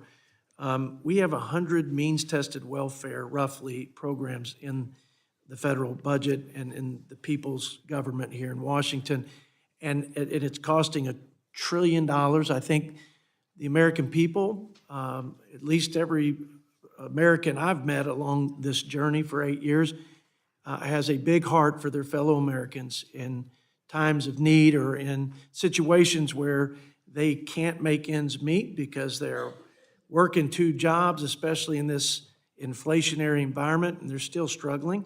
And then there are some people that are not capable because of disability and other circumstances. Most Americans want to help, and there are certainly a number of safety nets to do that. What we don't want is for the safety net to become a hammock and a lifestyle. I read a study from Heritage Foundation that the government provides more than $65,000 in welfare benefits per year for poor families. Look, helping people, giving a hand up to our fellow Americans in need is, I think, part of the American ethos. But for good intentions or not, we've trapped millions of people in poverty and dependence on welfare, which is why we need common sense work requirements for work-capable adults in this country. There is no such work requirement, for example, in Medicaid. Medicaid is the largest of the means-tested welfare programs. It's costing about $500 billion, but there's no reasonable and sensible requirement for able-bodied people to work or to be looking for work. I don't think anybody, if you took this out of the political context, would say that that's not something that makes sense. We also put program integrity measures. I mentioned earlier that we have over $2 trillion in improper payments, waste and fraudulent spending. Medicaid last year had $50 billion. EITC, the Earned Income Tax Credit, another cash welfare program, was losing 33 cents on the dollar. Listen, whether you're for that program and you believe it's serving its intended beneficiary or not, the beneficiary is losing 33 cents. We're not getting the money to the people who need it. And it's poor stewardship as fiduciaries of tax dollars to not have, for example, asset and income verification. We ought to do that regularly. Are you eligible for this program, or have you moved to a position where you're ineligible? We need states to have skin in the game. We need incentives, both carrots and sticks, for agencies and states to make sure we don't improperly pay folks. And then back to my colleague from Virginia's comment about jobs. We have spent $14 trillion roughly on anti-poverty programs since we declared war as a country on poverty in the 60s. The poverty rate hasn't moved much. We've spent trillions of dollars, and still today, the best anti-poverty program is a job. And I believe the pro-growth policies in this budget will incentivize and encourage and foster growth and job creation so people can have a better opportunity for a bigger paycheck. And that's, I think, the best way we can help our fellow Americans. With that, I yield to the gentlelady. I know I went over my time a little bit, so I'll be generous with you, Ms. Omar, for your closing comments. Well, thank you so much, Chairman. Thank you for your decency in your response. Having a job is important, and that's why this Democratic administration and President Biden has prioritized in creating jobs. 15 million jobs have already been created. We're talking about helping people who are in desperate need. WIC does not go to people who can afford to feed their children. You know, school programs are not for people who can afford their children. These are programs that are essential to the most vulnerable citizens of our country. When we talk about the deficit, when we talk about cuts, we're not hearing anybody say it is a problem that Republicans pushed $1.7 trillion in tax cuts to help corporations and billionaires. What I am asking for, what the Democrats are asking for, is for us to be sensible and for us to be decent when we think about those that are the most vulnerable who are in need in our country, and cutting these vital programs that are so desperately accessed by them is not a sensible thing to do. It is not a neighborly thing to do. It is not a religious thing to do. And I just hope that we recognize as a country that we must do all that we can to help provide the straps so that people can pull themselves up. Thank you, and I yield back. I thank the gentlelady, and now. Mr. Chairman, I apologize, I did it again. No, I'm asking unanimous consent to submit material into the record. An article from the Heritage Foundation titled "Welfare Increase in U.S. History Will Boost Government Support to $76,400 per poor family." An article from the American Enterprise Institute titled "Do Work Requirements and Safety Net Programs Work?" and CBO's February 2024 baseline projections for the Supplemental Nutrition Assistance Program into the record. Well, that's the longest title I've ever heard, but without objection, so ordered. Thank you, Mr. Chairman. Now, we're moving on to the question. The question is on agreeing to the amendment offered by Ms. Omar. All those in favor say aye. Aye. All those opposed, no. In the opinion of the chair, the noes have it. Chairman, I request a recorded vote. Ms. Omar requests a roll call vote. Pursuant to the bipartisan consent agreement with my ranking member, we'll postpone the roll call vote until later in the markup. Are there any other amendments at the desk? Mr. Chairman. Ms. Barbara Lee. Thank you. I have an amendment at the desk. Clerk will designate the amendment. The staff will distribute copies of the amendment. And in a few seconds, I'll defer to Ms. Lee for opening remarks. Thank you, Mr. Chairman and Amendment. ranking member. Oh, excuse me. 1 minute. Amendment number 4 on Function 800 funding levels offered by Ms. Lee. Just a few more seconds, Ms. Lee, so everybody's got a copy in front of them. The gentlelady from California has 4 minutes for opening statement. Thank you very much, Mr. Chairman, and to our ranking member. My amendment would block the Republicans' proposed cut of $85 billion to the IRS and general government agencies and ensure that our government has the resources to prioritize economic justice, reduce fraud, and combat wealthy tax cheats. The cuts to general government agencies under the extreme GOP budget proposal hamper critical efforts by the IRS to combat waste, fraud, and abuse. My Republican colleagues claim to be committed to combating unethical payments in federal spending, but cutting these funds does just the opposite. By preserving IRS funding, we can better address the exorbitant wealth gap in America and create a tax system where everyone pays their fair share. Extreme wealth gaps are not just a source of economic injustice, but a major threat to democracy. The richest 400 people in the United States have 22,000 times the political power of the average worker. That's simply not right. My amendment would also help to reduce the deficit.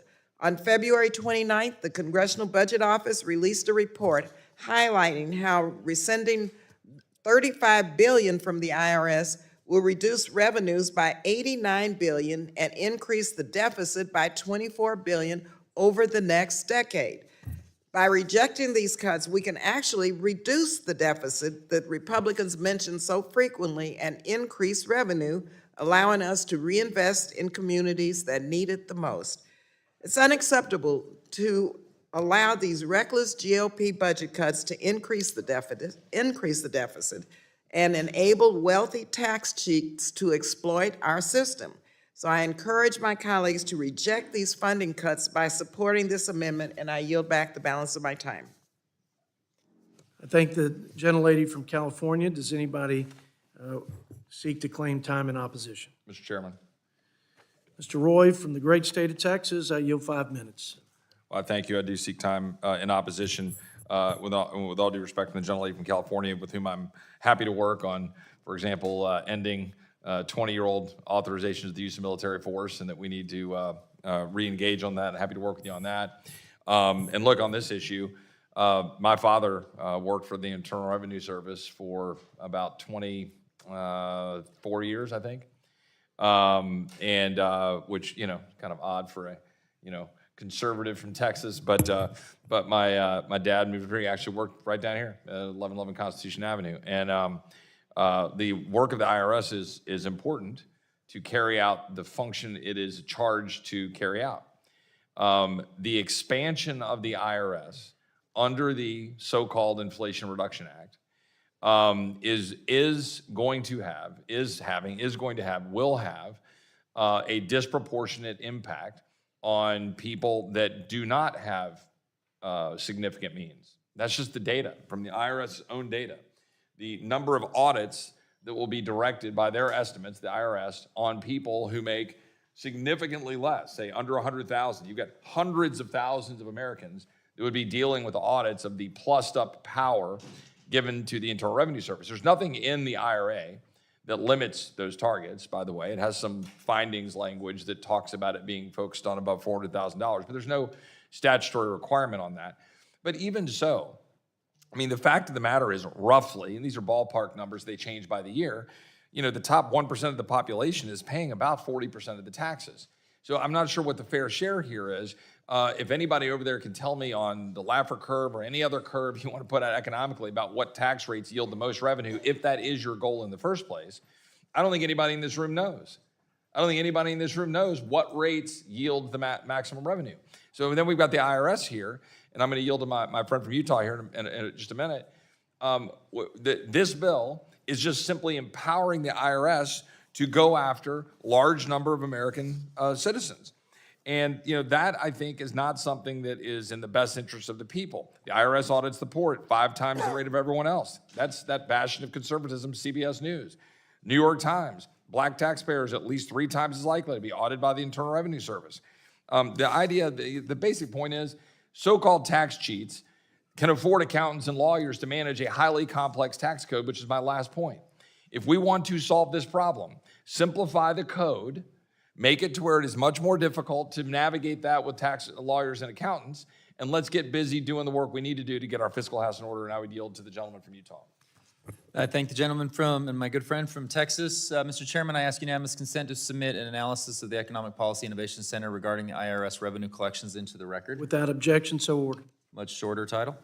I want to make three quick points to continue on with the data that my colleague, Mr. Roy, has shared. One, to the 7 Americans outside the Beltway watching our committee hearing right now. That's not a joke at the ratings we're going to get. But sincerely, if I wish the American people could know kind of one of the plays that you do when you create legislation back here, and both sides do it. We have to deal with CBO scores, and so in the Inflation Reduction Act that was passed on party line votes, Democrats needed something to be able to lessen the score of that massively expensive bill. And so they included this IRS funding, and with the plan that if we include a bunch of IRS funding, we're going to be able to grow the revenue. Unsurprisingly, it isn't working. According to the data from the IRS, the agency collected $160 million in revenues in FY23 attributable to the IRA. They originally expected to collect $2.9 billion. That's 5.5% of what the expectation was. Through Q1 of 2024, the IRS collected $360 million. This is just 5% off its goal, its expectation to collect $7.8 billion of revenues in FY24. Attributed to that. Folks, the whole IRS funding piece from the IRA was just to create a pay-for so the CBO would lower what the cost of the IRA was, which is actually now twice as expensive as it was expected to be. Like, let's just be honest with each other. I represent some of the hardest working IRS employees. I wish your dad would have been in Ogden. He would have loved to have been in Ogden near Snow Basin and all the other amenities of that great state. We should be focusing on making sure they have what they need, the tools they need to do their job. They have some of the worst customer service capabilities. They have some of the worst technology. They're trying to ramp that up in Ways and Means. We just hosted and had the commissioner on, and we talked extensively about the work that they're trying to do. That's the area we focus. Give them the tools to do their job, and then we'll talk about workforce and what's needed to just plus that up. But don't do it for some CBO gimmick. Like, that, the American people need to be able to see through that, and I yield back. I thank the gentleman from Utah, and now recognize again the gentlelady from California for a 1-minute closing. Thank you very much, Mr. Chairman. This amendment would actually do just the opposite of what specifically my good friend Mr. Roy mentioned. It would reject the harmful Republican cuts to the IRS and general government agencies and ensure that hardworking taxpayers are protected from extreme GOP policies. This funding supports the IRS efforts to ensure that wealthy taxpayers are paying their fair share and combats waste, fraud, and abuse in the tax system. Investing in an effective and efficient IRS is a common sense solution to reduce the deficit, increase revenue, and bolster resources for our most vulnerable communities. So I encourage my colleagues to support this amendment, yield back the balance of my time. Thank you very much, Mr. Chairman.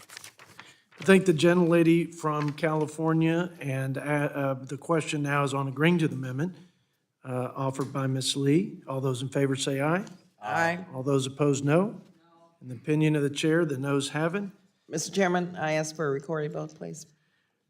Roll call vote's been requested by Ms. Lee. Pursuant to the bipartisan consent agreement, we'll postpone that roll call vote until later in the markup. Are there any other amendments at the desk? Ms. Ballant, sorry. That's all right. Thank you, Mr. Chair. I do have an amendment at the desk. The gentlelady has an amendment, and I'd ask the clerk to, what do I ask the clerk to do? Let me find my notes here, sorry. The clerk will designate the amendment. The staff will distribute copies of the amendment. In just about 30 seconds, I'll come back to you for opening remarks. Amendment number 9, being considered fifth on climate change, offered by Ms. Ballant. Ms. Ballant, I now yield 4 minutes for your opening remarks. Give you the 1 minute of the last word. Thank you. We in Congress have a critical role to play in combating climate change and in investing in clean energy. And climate change is real, and it's caused by human actions. And it's imperative that we act strongly to address the crisis. We're seeing storms and extreme weather we haven't seen before in this country because of climate change. And last summer, Vermonters weathered extreme flooding that left many communities devastated, and we're still actually rebuilding from that catastrophe. And this winter, Vermont has seen record low snowfall amounts, and maple sugar makers are starting the tapping season the earliest ever. So we see in Vermont, up close, how climate change threatens the crop yields, the infrastructure, water and energy supplies, human health, and creates looming disaster assistance needs. It also threatens our economy. There's no question. In 2021 and 2022, the United States had 35 separate billion-dollar extreme weather and climate-related disaster events costing more than $180 billion in direct economic losses. Congressional Democrats and President Biden have tackled this issue head-on. Last Congress, the Inflation Reduction Act made the greatest federal investment in history to fight climate change. It invested nearly $400 billion in climate solutions and clean technologies to deliver the single greatest investment in combating the climate crisis in American history. It also lowers costs for American families, creating jobs here at home, advancing climate justice, and positioning the United States as the global leader in clean energy. What we're dealing with today are Republican policies that consistently put polluters over people and jeopardize our family and our planet's futures. Republicans' H.R. 1, their number one priority this Congress, is a massive giveaway to corporate polluters. It guts our bedrock environmental laws and jeopardizes clean air and safe drinking water. I'm here today calling on my colleagues not to roll back the investments that we've made to improve our future. I yield back. Thank the gentlelady and ask if there are any members who would like to claim time in opposition. Mr. Chairman, I would. Mr. Burkeen from Oklahoma, I yield 5 minutes. Thank you, Mr. Chairman. This amendment on a budget-related measure trying to turn us back to solvency within 10 years, a budget that is looking at sanity, fiscal sanity. I appreciate Chairman Arrington putting forth what Congress has lacked to put forth so many times. But yet we have this amendment that would strike Section 415, and instead of a focus on deregulation, it seeks to expand federal efforts to fight climate change within our budget resolution and build upon the IRA. Overregulation has consistently hurt small businesses. It has strangled the growth capacity in our nation. It is the catalytic converter that's choking out the opportunity for our roaring engine, our economy, to produce what it needs to have the kind of enhancement to our GDP, in addition to cutting spending. According to the American Action Forum, since President Biden took office, his administration has published 792 final rules at a cost of $451 billion, $500 billion just by him bringing about more regulation. We are a country of regulation without representation, where unelected bureaucrats continue sitting in cubicles and enforcing their ideology upon the American people. $450 billion, this president alone, $500 billion in regulatory enhancements that's borne by the average family. And we have 400 agencies and sub-agencies staffed by these unelected bureaucrats who put forth these new regulations on the backs of our nation. This problem continues to get worse under President Biden. He spent $1.5 trillion through various decisions of using his executive action. Think of the student loan bailout. Think of the what he's done on enhancing food stamps. All absent Article 1, Section 1 that says all legislative powers be vested in the Congress. It's absent the rule of law. The burden of his expansion of government regulatory regimes is borne by small businesses, innovators, and yes, American families. This amendment seeks to replace deregulation section of our budget policy to encourage more spending on Green New Deal policies. The Inflation Reduction Act included billions of taxpayer dollars dedicated to these progressive climate provisions that President Biden and the Democrats put in place several years ago. This amendment seeks to enhance upon that. Already we have $27 billion going to the EPA that was enhanced just 2 and 3 years ago. $3 billion for climate block grants. $3.4 billion to convert federal buildings of the GSA into climate-friendly status. $2 billion to incentivize construction materials that are more climate-friendly. $3 billion for air pollution at U.S. ports. $1.5 billion for tree planting. Anybody know we have a $34 trillion gross national debt? $1 billion to force clean, heavy-duty vehicles forced upon the American people who can barely afford the vehicles on the road now. $3 billion for U.S. Postal Service, which is billions of dollars in debt for new electric vehicles at the displacement of affordable fossil fuel-powered engines.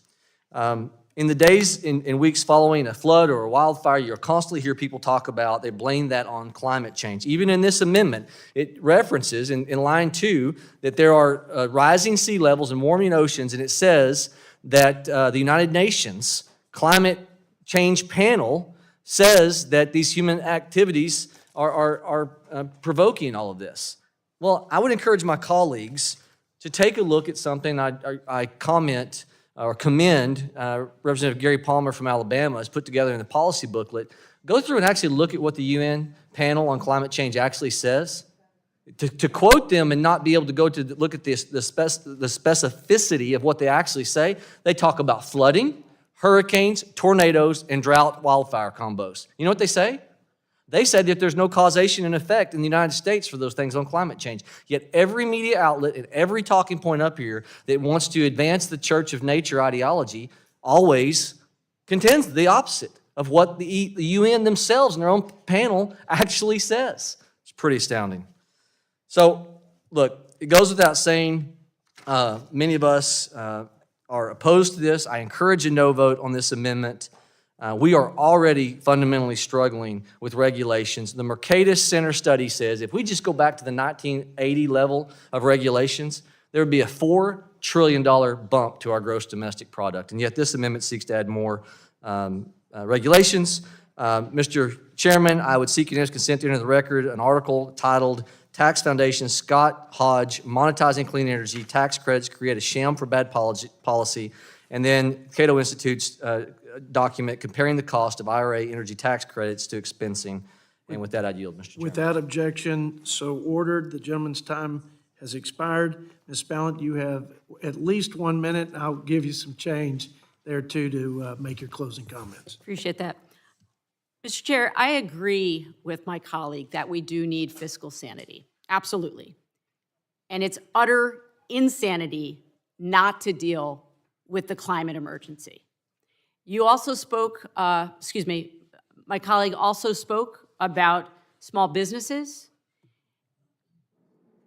Our capital city in Vermont, Montpelier, lost nearly every single small business in our downtown because of catastrophic flooding as a result of climate change. Every single business. We're still coming back for it. We don't have a functioning post office in our downtown. For Vermonters and rural communities across the country, climate change is here and it's having a catastrophic effect. It's not just a threat to our small businesses, but also our agricultural industry, our natural resources, our very livelihoods. It's a threat to our survival, our community's survival. We need budgets that create and sustain good-paying green jobs, enable our farmers to withstand climate change, protect people living in our low-lying areas from flooding, and transition us to a clean energy economy. This is not just about the here and now, it's about the future, and I urge my colleagues to support my amendment to the budget resolution. Thank you, Mr. Chair. I thank the gentlelady from Vermont. The question is on agreeing to the amendment offered by Ms. Ballant. All those in favor, say aye. Aye. All those opposed, no. In the opinion of the chair, the noes have it. Mr. Chair, I ask for a recorded vote. Ms. Ballant asked for a recorded vote pursuant to our unanimous consent, our being me and the ranking member. We'll postpone the roll call vote until later in the markup. Are there any other amendments? Mr. Chairman, before we move on to the next amendment, if I could just very briefly, this was more relevant to the previous amendment we discussed on IRS resources, and it looks like the gentleman from Utah has left. I was going to just respond to his comments about IRS revenue and not being as high as projected, it is true that it is a little bit off. Actually, it turns out we understated the amount of additional revenue that would be collected from increased IRS resources. So to that end, I'm submitting to the record this statement from the Department of Treasury, just released last month on February 6th. It's entitled U.S. Department of the Treasury, IRS, released new analysis showing the high return on investment from Inflation Reduction Act resources. Without objection, so ordered. Mr. Chairman, I have a, Yeah, I yield to the gentleman from Georgia. for 1 second, I'd like to ask the ranking member on this. There's been a lot of effort and a lot of talk about going after, I think the amendment was really focused on the high-income earners. Yeah. I firmly believe that every American should be in compliance with the tax law. Okay, whether you're a billionaire, whether you're a millionaire, whether you're like folks here in Congress and you're a 10,000aire and below. My point is that if you're gonna focus these resources, we should drive it all the way down and make sure that folks throughout the entire economic spectrum are in compliance with the tax code. I also think, and I think it is important to look at the people that are preparing the taxes and the tax preparers to make sure that they are in compliance as well. I just offer this as a comment that no matter where you are in the income spectrum, compliance in the tax code is important. With that, sir, I yield back. Yeah, first I'm disappointed the gentleman from Georgia didn't call me a bird dog this time. I was kind of, not too late though, if you want to do that. Second thing I would say is, seriously though, and I appreciate the chairman letting us engage like this. I actually think it's more interesting to folks and maybe sometimes more productive as well. I have to say, I don't disagree with one word that he just said. The rest of us who pay what we owe properly, we all end up having to shoulder more of a burden anytime any person cheats, whether it's a billionaire or someone making $10,000 a year. The only thing I will say is that when they asked Willie Sutton why rob banks, he replied, because that's where the money is. It turns out we're getting more revenue by focusing on those who have been cheating at the very top because that's where the money is. And, okay, Last I won't dispute that fact, but we should be getting revenue, we should be fair about how we do this. Completely agree. And when you look at tax preparers that are cheating the system with earned income tax credits, child tax credits, there's a lot of fraud from the tax preparer's standpoint there. It creates other issues with improper payments. So again, I'm not disagreeing with, where some of that money, let me say this. We just need to be fair throughout the entire tax code because I think it's beneficial to the American economy when we're fair up and down the tax code. I think I can certainly say I'm in agreement that we should equitably and fairly apply the tax laws and enforce those tax laws. Everybody has to pay what they owe. And if we need to change that, we need to change the laws. With that. So I'd ask then to, Yes, without objection. without objection, so ordered. Now, Ms. Schakowsky, I know you've been patiently waiting. You have an amendment at the desk. Let me get the clerk to go ahead and read that out. Amendment number 2, being considered sixth on Social Security, offered by Ms. Schakowsky. Ms. Schakowsky, while they're passing this out, if you'll give me just a few seconds. And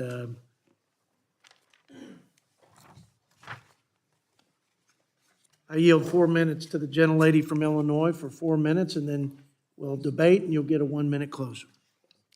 Thank you, Mr. Chairman.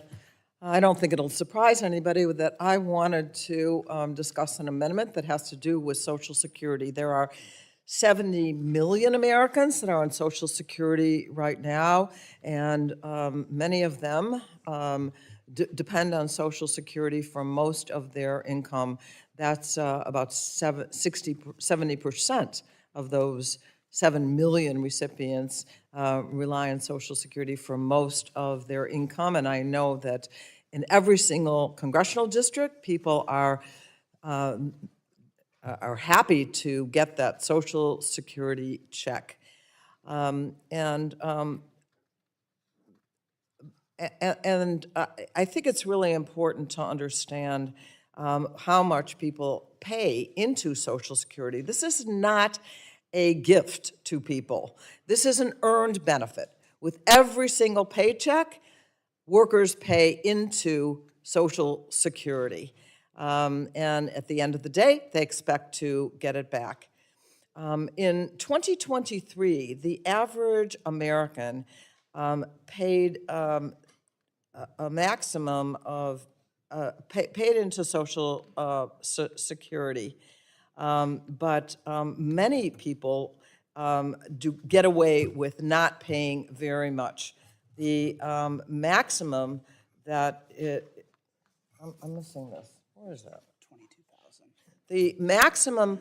Sorry, 168,000 is the maximum that is paid. That people pay into Social Security, and after that, people who make more money don't have to pay any additional into Social Security.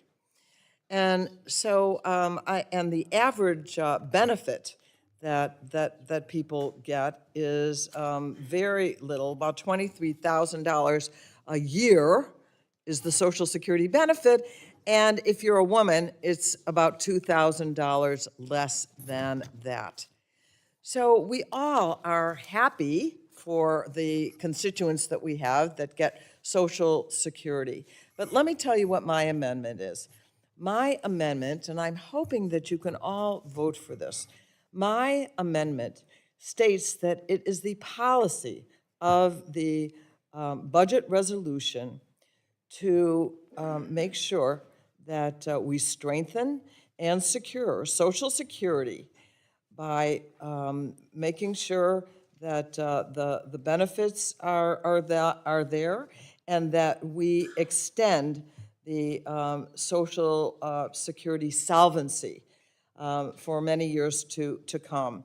Now, I do put in there that potentially including making the very wealthy pay an additional money into Social Security. But I want you to note that that is now a requirement in this, but I hope that we can all understand that the amount of money where we stop collecting into the Social Security fund is, for many communities, actually just an average income, not wealthy Americans. We haven't changed that for a long time.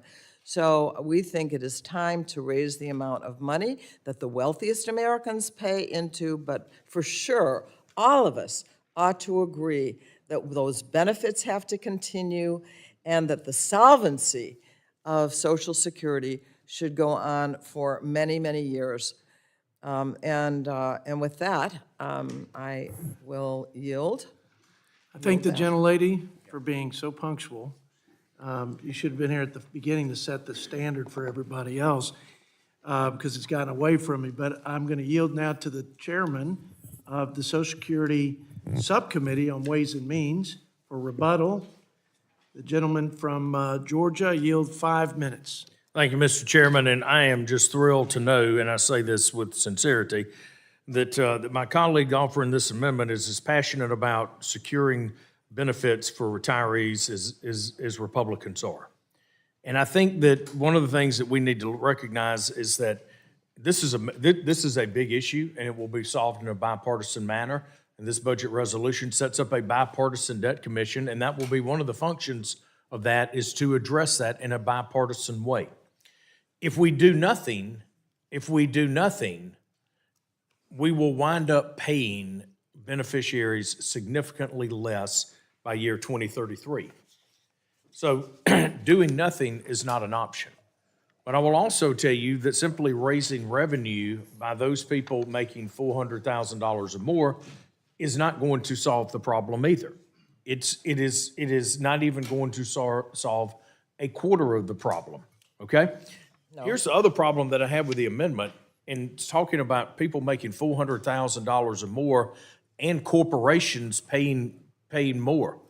Here's the problem. Social Security is a payroll tax. Corporations don't pay a payroll tax, right? They don't have it. So this is based off of payroll. So number one, it's got to be on payroll. The other thing too is I think that we've got to be, I think when we go into this discussion, we have to have political courage to have the discussion, and we've got to be intellectually honest with one another. And this issue cannot be used as a political dividing point, not one day longer. This is something that Republicans and Democrats are going to have to be bold, strong, courageous, smart, tactical, and we're going to have to do this in a very thoughtful way going forward. We may need to look at other ways of solving this beyond simply increasing thresholds like Ms. Schakowsky has recommended here. I would say before we raise one dime of revenue or increase taxes on our fellow Americans by so much as 1 penny, we should get the waste, fraud, and abuse out of the system. And our Social Security Subcommittee, there is bipartisan support for doing just that. We have been having multiple hearings, and quite candidly, the improper payments piece of this is significant. So we should be investing more in the technology side of this within the administration. We should be investing more, or actually what we should be doing is making sure that the Social Security Administration is deploying the resources that have already been allocated in a very smart way and an efficient way to be able to get the best bang for the buck when it comes to our IT. We should be seeing how they're using AI to speed up the process. We should be be demanding that they use AI to help against fraud claims and to help fraudulent the criminals that are defrauding the system. There's a lot of stuff that we should be doing right now to deal with the improper payments and the misallocation of funds with the current revenue streams. And then we got to be thoughtful about how we go into it. Look, we've got the amendment that we had just prior to this, dealing with climate change. I think a lot of my colleagues on the other side of the aisle are going to be shocked one day when they wake up and realize that this massive environmental movement has been funded by Vladimir Putin and the Chinese Communist Party over a long period of time. If we are look, defending the Ukraine is important to a lot of people in this body. We've had an amendment on it so far. But why in the world would we not be smart about what we're doing? And if we're going to fund the Ukraine, let's cut off Putin's war machine. Let's cut off his funding stream. Why don't we open up LNG exports to Europe in a massive way? Why don't we undercut Putin's revenue stream? Why don't we undercut Iran's? But we're making false choices here. Fund the Ukraine, but go after crazy environmental policy that's undermining American competitiveness around the world. Why don't we increase the export of our American clean energy and technology, use it to help win this battle in the Ukraine, and simultaneously, why don't we use the excess revenue to pay down our debt or to help solve a major issue like Social Security funding? Instead of using this as a political tool, let's use our brains and figure out smart ways of doing this. Mr. Chairman, if I could, I know I've kind of gone on a little bit here, but there's some information I'd like to have submitted to the record. Yes, sir. And this is the Board of Trustees report for dated 3/21/23. If I could have that submitted to the record, and sir, I yield back. Without objection, so ordered. Gentleman's time has expired, and reserve now the last minute for a closer from the gentlelady from Illinois. Okay. Thank you, Mr. Chairman, and thank you, Mr. Ferguson. But the reason I think everyone on this committee ought to vote for this legislation is it does not require any other additional source of funding for Social Security. What it does is say that all of us on both sides of the aisle agree that the funding has to continue, that Social Security is a good program, and that we should make it solvent over time to make sure that it's available, ongoing. And so this seems to me that it ought to be something in our budget resolution that we are discussing today to show our unanimous agreement that Social Security is important, that the benefits have to continue, and that there ought to be security and solvency for Social Security going forward. That's really the only imperative thing in this resolution. And while I have strong feelings about asking those who now are anything over something like $157,000 don't have to pay anything more into Social Security, is kind of ridiculous in a country where average where $500,000 isn't an unusual income anymore. So I would like us to just say yes to Social Security, yes to the solvency of the program, and then we will certainly have many other discussions about how we make that happen. So I hope you notice that this does not require any particular addition of funding. I think the gentlelady from Illinois, as a point of privilege, I'd like to say, in the Reverse the Curse budget resolution, we make note that we share your sentiment, that we want to strengthen and save these important safety nets, programs for our seniors, the earned benefits that they paid into it. The problem is, in the next 10 years, as you know, they both will be insolvent, and if we do nothing, there'll be a 24% cut, I think, across the board for our fellow Americans who happen to be seniors and beneficiaries. We believe that getting this discussion in the context of a bipartisan commission is the most productive way to come out with a consensus solution that will put our seniors and the American people first, like Ronald Reagan and Tip O'Neill did. And I think that's the vision that makes the most sense, but I share your sentiment, and I appreciate the amendment. Yes. And but the question, your question is on the table now, and the question is on agreeing to Ms. Schakowsky's amendment. All those in favor say aye. Aye. All those opposed, no. In the opinion of the chair, the noes have it. A roll call vote may be I requested. would like to request a roll call vote. Ms. Schakowsky, pursuant to my consent agreement with the ranking member, we're going to postpone that roll call vote until later in the markup. Are there any other amendments at the desk? Mr. Chairman, I have an amendment to the desk. Mr. Trone. The clerk will designate the amendment. The staff will distribute the copies of the amendment, and then I'm going to yield to Mr. Trone for 4 minutes of opening remarks. Amendment number 8, being considered 7th on prescription drug costs, offered by Mr. Trone. I yield 4 minutes to the gentleman from Maryland. Thank you, Mr. Chairman. For far too long, Americans have paid more for their prescription drugs than citizens in any other major economy in the world. For far too long, prescription drug prices have driven up prices in pursuit of record corporate profits, forcing many Americans to choose between health care or feeding their families. But now, thanks to the Inflation Reduction Act, Democrats passed into law last December, which I hate to mention, no Republicans voted for in the House or the Senate, the affordability of marketplace health care has increased. The cost of insulin is capped at $35 a month for Medicare enrollees.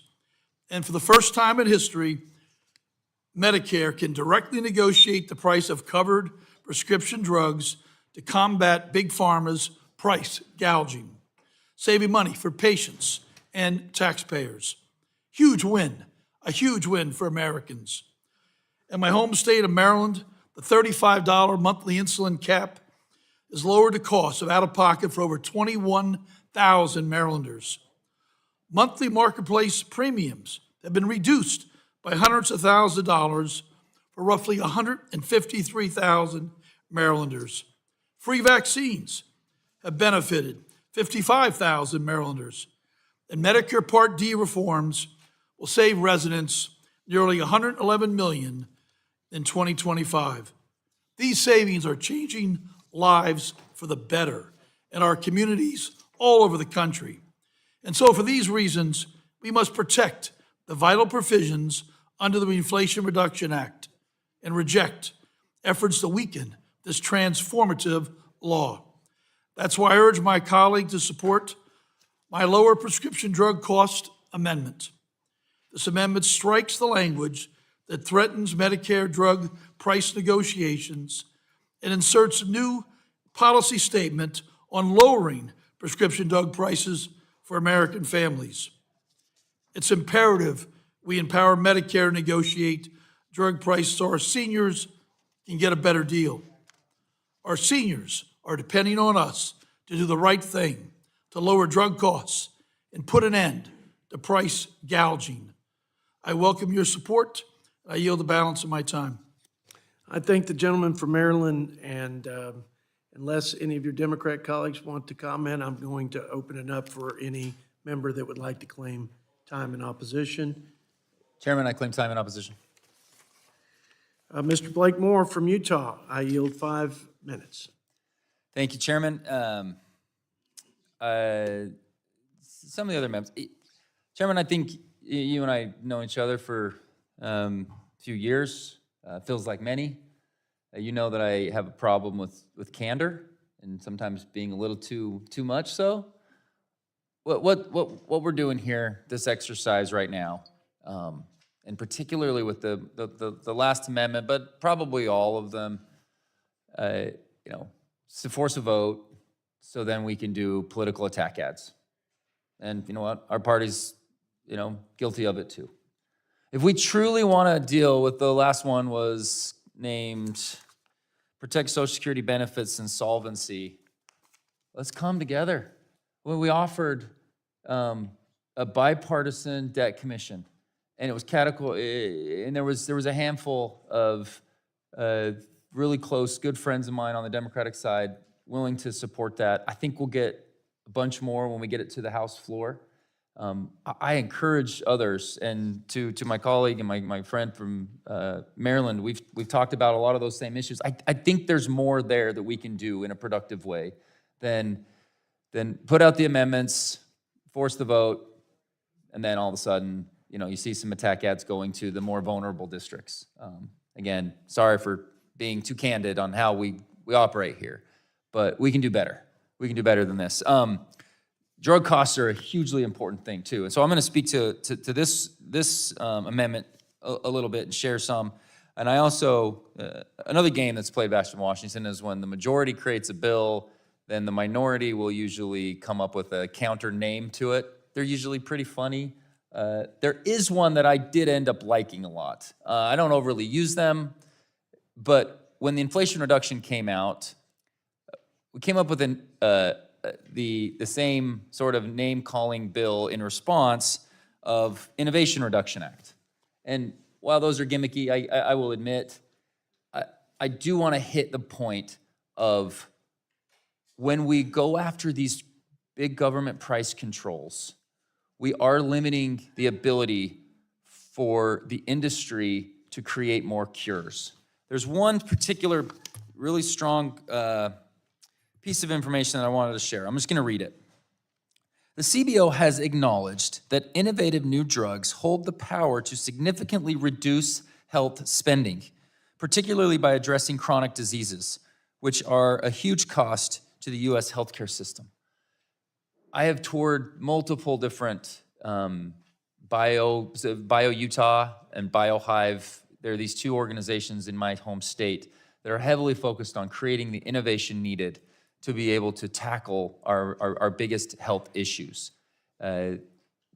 Drugs that are related to, some of the most costly issues, from obesity to diabetes to heart failure. These are the things that are driving up our costs significantly. A good friend, on the Ways and Means Committee with me, Mr. Schweikert from Arizona, he says it better than anybody.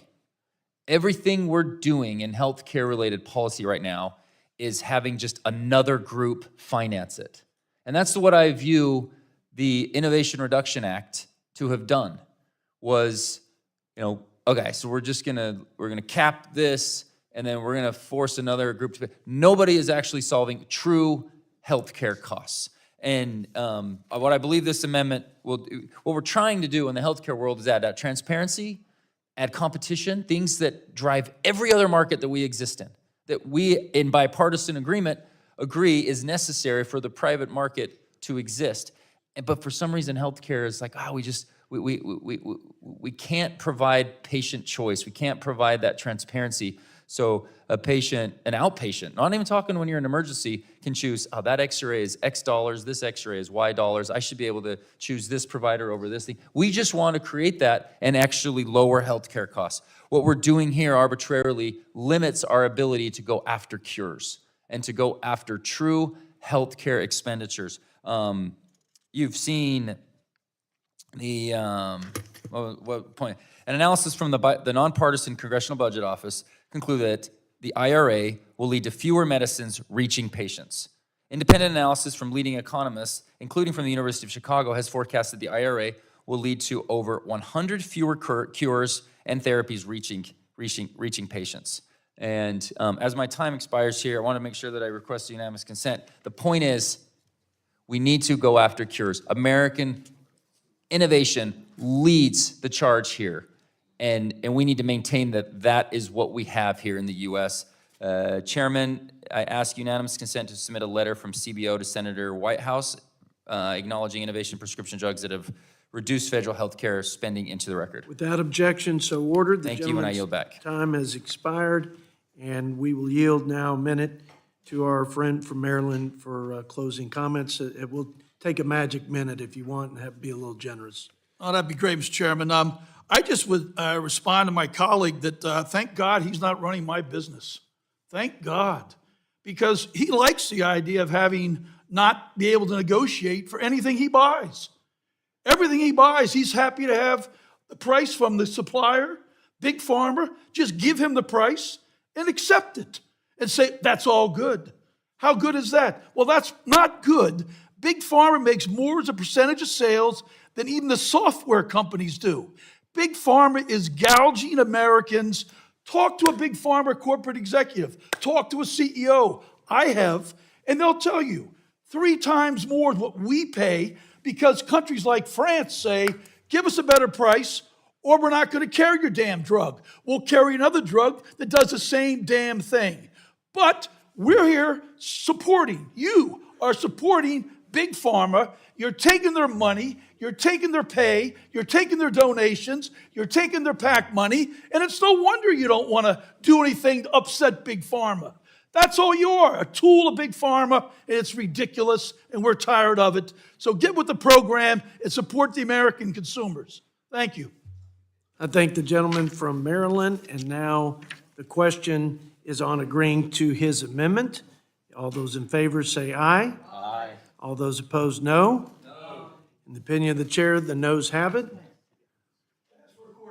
Yes, sir. The roll call vote is requested, but pursuant to the consent agreement, we'll just postpone that roll call vote until the end of the markup. Are there any other amendments at the desk? Ms. Sheila Jackson Lee from the great state of Texas. Clerk, will you designate the amendment while the staff distributes copies? Amendment number 6, being considered 8th on Medicaid, offered by Ms. Jackson Lee.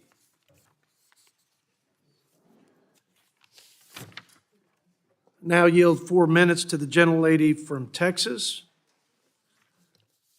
I thank the chairman. And I was hoping to hear a resounding voice from the other side saying I claim the time in support, because I don't and cannot imagine anyone that has seen the positive impact of Medicare, Medicaid, and Social Security, from FDR with Social Security to Lyndon Baines Johnson with Medicare and Medicaid, would in any way reject the Jackson Lee Amendment, which is to restore the support and to eliminate the deep cuts to Medicaid, to increase budget authority and outlays for Function 550 by the following amounts in billions of dollars to reject the deep cuts of Medicaid.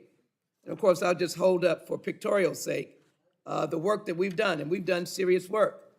And we strike Section 409 of the Chairman's Mark, and we make the changes that are necessary. But the resolution maintains Medicaid funding on the current law level. The resolution rejects any policy to convert federal funding of Medicaid to a block grant or per capita cap, or impose restrictive conditions on Medicaid eligibility and benefits, all that does is slash the very heart out of a lifeline that so many families need. There are families of disabled children. There are families of disabled adults. There are families who have no other source of health care than Medicaid, and that will be taken away from them. I ask any of you to walk through your districts, get away from the high-price locations, and walk in the lower ebb grocery stores, or some of your public schools, or some of the neighborhoods that don't look as attractive. The streets are not as clean, and you'll find people in desperate condition. They may be living in a food desert. They're certainly living in a healthcare desert. About a year or two ago, I gave $2 million to a historically black college. It was to deal with the healthcare desert in their parameters. People had no doctors to go to. They had no clinics to go to. And if they were going, it was Medicaid or fee-for-service. And this resolution accommodates the level of Medicaid funding by acquiring ways of doing it. We have a way of doing it, which deals with wealthy corporations who are willing to say that the economy is popping, the economy is percolating, they're hiring more people. And so there's no desperation in our corporate community, but there is desperation for people who need health care. And the Republicans focus their cuts on these programs where people are in need. We put more than 78 million vulnerable individuals at risk of losing health care services. I was here for the Affordable Care Act. I supported the public option or the expanded Medicaid. I live in a state where it was not taken. And friends, we are not better for it. We are worse. And I am seeing desperate people in my district who need children. Their children need access to health care. They need to have access to eye doctors, hearing doctors. They need, many of our children are needing mental health care right now. And we work so hard for mental health parity. Any form of access. So children, veterans, pregnant women, people with disabilities, and seniors. Because of these threatening cuts, I am offering this amendment to increase funding for Function 550 by $2.2 trillion over the 10-year budget window to reject deep cuts to Medicaid and other critical health benefits. It would also strike the policy statement on Medicaid work requirements. In Texas alone, as of November 2023, there were 4,221,794 people enrolled in Medicaid, 485,000 of them in Harris County, one of the largest counties in the nation. And in my district alone, the 18th Congressional District, that's why I fought to get back here, there were an estimated 24.8% of individuals enrolled in Medicaid in 2023. 2021, Medicaid covered 42% of all births in the United States and paid for 44% of all long-term care, including nursing home care. That's another place my colleagues across the aisle should go. Walk to the skilled nursing homes. See some of the conditions our seniors live in, but they wouldn't have any space if it wasn't for the Medicare payments that are made. During the COVID-19 pandemic, Medicaid was a lifeline for those who lost their health coverage and were unable to find work. During that pandemic, people were hospitalized, and more often than not, they died. We lost over 1 million people to the pandemic before we found the vaccine. Many of them were in the hospital with Medicaid benefits. Now that the continuous enrollment coverage requirement has ended, states are resuming their redetermination of unwinding process. We must protect Medicaid benefits. As of March 4, 2024, more than 17.7 million Medicaid enrollees have been disenrolled in the United States, including 2 million in Texas. They work to disenroll them. They work to allegedly save money. I can't tolerate the devastation that this does to families, to the toddler, to the infant, to the elderly, and then the work requirements that are built in on false and unproven assumptions and are a backdoor way to kick people off Medicaid.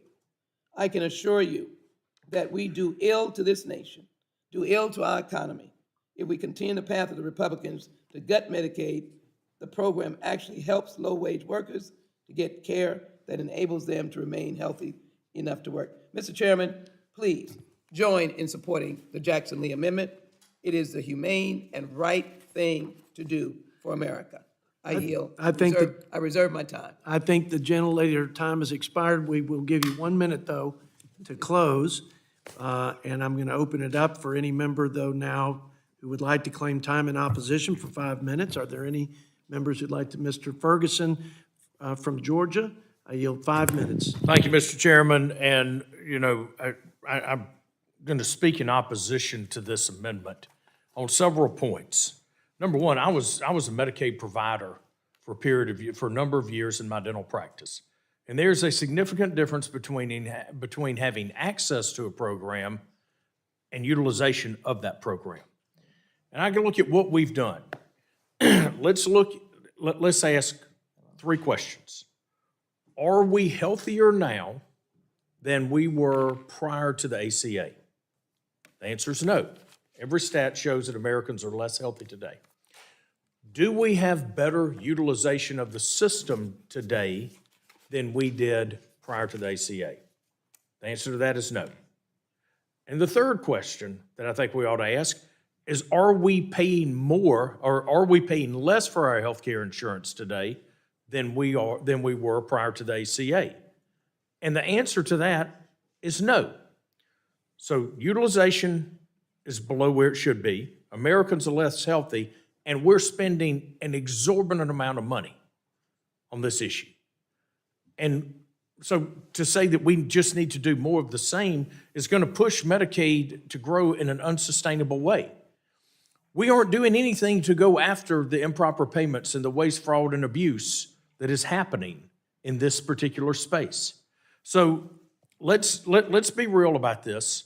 Since the implementation of the ACA that my colleague from Texas just bragged about, Americans are less healthy, utilization is down, and costs are through the roof. And on that cost piece, I would be remiss if I did not take just a second and respond to the gentleman from Maryland's tirade that he threw in the last amendment. That sounded more like a Senate speech than a serious member of Congress trying to solve an actual problem. And for him to go after another member here, I just thought was beneath what the hard work that you and the ranking member have done to build real conversation here. That was unfortunate, and I feel sorry for him for doing that. Because look, at the end of the day, when you look at healthcare costs and look at pharmaceutical costs, there's a lot more to blame to go around than just pointing the finger at the folks that are inventing cures. Think about the administrative costs, both in the Medicaid program and in the ACA and private health insurance. Think of the growth of the administrative cost. We are paying providers less across the board, and we're paying administrators more. There is nothing worse than being in a healthcare practice where you have to constantly add staff to push paperwork instead of actually caring for patients.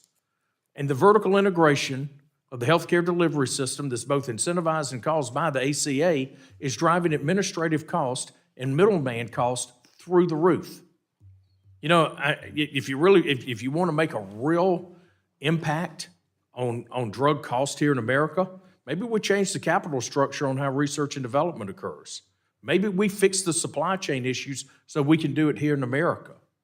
Maybe we go after the really incestuous problems that exist with the PBMs and their relationship with the insurance companies and the other entities in the vertical integration of the supply chain, where they force these really ridiculous pricing rules and formularies together to actually limit access to many medications. Maybe we go after that. But I just would say this. The gentleman from Maryland, I wish that he would come. He took a great big rock and threw it over here, and then he walked away. That's if you're going to go after a colleague over here with basically what amounted to a political tantrum, I just think shame on. I think you ought to come back in here and debate this issue some more, and I'm happy to do it with him all day, every day, and twice on Sunday. So with that, Mr. Chairman, I yield back. I think the gentleman with the remaining time here, I'd like to weigh in a little bit. I know Ms. Sheila Jackson Lee has the best of intentions. We need to help the working poor. Healthcare expenses is out of control, one of the big debt drivers. The per capita cap is like the Medicare Advantage, which has allowed the beneficiaries to have more services. The improper payment rate is real, $50 billion last year, and that needs to be addressed. We need skin in the game from states. The expansion of Medicaid by the ACA to healthy adults, the match rate on that is 90%. We don't do that for the pregnant, for the blind, for the disabled, and the extremely poor. That's an inequity. We ought to have work requirements for work-capable people, and we ought to incentivize personal responsibility. My point is, let's fix this program. It's not just about more resources. There's a way to redirect resources and save and reinvest when you have a program that works for the taxpayer and the beneficiary. With that, Ms. Sheila Jackson-Lee, a minute for your closing remarks and some change if you need it. I would be very grateful to some change because I want my good friend from New York to express the pain in his district when Medicaid has been cut, and then I will follow up. He'll take a few seconds, Mr. Espinat, and you'll yield back to me. Thank you. Saving Medicaid. Thank you. I speak in support of this amendment. Medicaid is crucial to the 13th Congressional District of New York. I may add that it proved life-saving during the pandemic, and these cuts amount to death. It's as simple as that. Medicaid cuts equals death in districts like the one that I represent. With that, I yield the remaining part of my time to the distinguished lady from Houston, Texas, Sheila Jackson-Lee. Let me appreciate the Extending the gentlelady's time. and I was getting ready to thank the gentleman and the chairman. Mr. Chairman, none of us are afraid of oversight, correction, or improving the implementation of a lifeline, as my colleague from New York said. But I've really got to say to you, if you walk our neighborhoods, and that's neighborhoods across America, if you walk rural America, Medicaid is crucial. And the light way that we say there should be work requirements, yes, you can point to, in quote, some slight improvements, but you can also quote to the eons of people that have been thrown off, never to be seen again. They may die. They don't have the benefits. They have a pregnancy only with the graciousness of our public health system in our local communities. Texas doesn't even have the expanded Medicaid. My hospitals come to me every year begging for the 1115 waiver. They spend money and they don't have any money to reimburse or to provide more care. This is wrongheaded. We need to put the $2.2 trillion that I've offered in this amendment. We need to save Medicaid, we need to save lives, and we need to come from birth to one's demise. But don't kill them because they don't have health care through Medicaid, and that you require some catastrophic work requirements that are only going to make them sicker, make their families poorer, and literally cost their life. Support the Jackson-Lee Amendment. Medicaid is a vital lifeline for America. And I thank the gentlelady from Texas. The question on agreeing to her amendment is on the table. All those in favor say aye. Aye. All those opposed, no. All those, no. No. Okay, well, the opinion of the chairs is that the noes have it. Mr. Chairman, I'm very concerned about your hearing. You're still such a young man. But I believe, well, I'll yield to Ms. Jackson-Lee. I will admit that wasn't the loudest and proudest no. You must have been very convincing and compelling, and I'm not surprised because you're a Texan. But the opinion of the chair, the noes have it. Would you like a recorded vote? I would. I thought we had it, but I'd like a recorded vote. Well, we will find out later because we just agreed on a consent basis that we're going to roll these to the end of the hearing. So thank you, Ms. Lee. Thank you. Are there any other amendments at the desk? I have an amendment at the desk. Mr. Espaillat. Thank you, Mr. Chairman. Let me, if you would, please, sorry, Mr. Espaillat, the clerk will read this out. I'm sorry, I'll come back to you. We'll distribute the amendment. Just gives about 10 seconds, and then I'll yield 4 minutes to the gentleman from New York. Amendment number 11, being considered ninth on childcare, offered by Mr. Espaillat. Now yielding 4 minutes to the gentleman from New York, Mr. Espaillat. Thank you, Mr. Chairman. I'm introducing an amendment that would add a deficit-neutral reserve fund that would increase access to childcare through funding essential programs like Child Care Development Block Grant and reinstating the Child Care Stabilization Grant Program. In 2023, the average American family spent more than $700 per month on child care costs. This is a 35% spike from the average level in 2019. In my home state of New York alone, annual infant care cost is more than $15,000. And the wage of workers, who tend to be women and people of color, has historically been close to the minimum wage. As prices continue to climb, parents may make the tough decision to quit their jobs to look after their children. This is particularly important for women. This responsibility disproportionately falls on mothers, potentially undoing decades of progress of improving women's labor force participation. You've seen more and more women at the workforce, and yet access to childcare can do away with all of that. Investing in childcare means investing in our economy. It means investing in America. We must fund programs that meet the needs of our families. This should also include support for home-based providers who can provide linguistically and culturally relevant care to children of families who work untraditional work hours. Housing, Mr. Chair, and childcare continue to be a major expense for the American household. It is breaking their backs financially and driving people out of states to other places, moving out of homes to other places where there is maybe more affordable, but it continues to be a major challenge of America, the cost of housing and the cost of childcare. And so, Mr. Chairman, this amendment will help address these critical needs. There are childcare deserts throughout the country. I'm sure that in your state, Mr. Chairman, there are many places that are childcare deserts where the childcare services are just not available for working moms and working families. This amendment will address that. I'll yield back the remaining part of my time. I thank the gentleman from New York, and now ask if there are any members who'd like to claim time in opposition. Chairman. Mr. Blakemore from Utah, yield 5 minutes.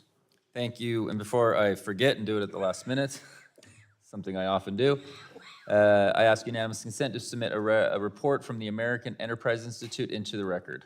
Without objection, so ordered. Thank you. And the name of this title was More Choice, Fewer Costs: 4 Key Principles to Guide Child Care Policy. It's an excellent piece. It highlights several issues from choice costs, comparative of what folks are making in this industry, hours worked. I loved a point in here that actually said that this industry, even though it's tough, because parenting's tough, and I'm glad to speak on this, and I'm going to bring some of my own children into the mix here. Even though it's tough to do childcare, it's something that a lot of people still want to do, and I think that's a really positive indicator for our nation that it is. It's a really excellent summary of this. And I want to also thank the gentleman from New York for bringing this to dialogue. Sincerely, we have to be willing to address this issue, because strong families is, as I mentioned earlier, part of the hope that we all need to have. Having strong families is fundamental to us being able to thrive in our economy. Republicans care deeply about making child care more affordable. Personally, I have 4 boys. 11, 8, 8, and 2. So we're kind of in the mix of it right now. We've got a 2-year-old that's going to start some preschool next year. We've got kids in the public school system. I have a little boy who's on the autism spectrum. And we have to, didn't see that one coming, Chairman. We have to send him to a different school next year. He's not getting the support that he needs. And I keep talking to my wife about, how can we do this and everything. And he's going to be able, there's a really amazing option, all of which is handled by our public school system. And the Salt Lake City school system, our teachers, our principals have been unbelievable at making things available to him. My point is, in my little time here in the federal government, but my willingness to dig in and understand why we have so many issues and fiscal related, we create a lot of programs. And we try to do a lot because we love kids and we love making sure people have health care and we love to do all this kind of stuff. And we will never do it better than a state. That is why in the 10th Amendment of our Bill of Rights was that the federal government can't be doing too much. We need to empower that back to the states. And this is something that I'm very passionate about because I see Utah go through this and do this extremely well. We've got pilot programs going on throughout the various elements of the state, adding in pre-K to a public school system. And in my opinion, like there's trouble, there's difficulties with that. There's workforce issues, there's space issues, there's a lot of problems, but they're doing programs to try to address this. And in my opinion, that is a very, very good way to help tackle this.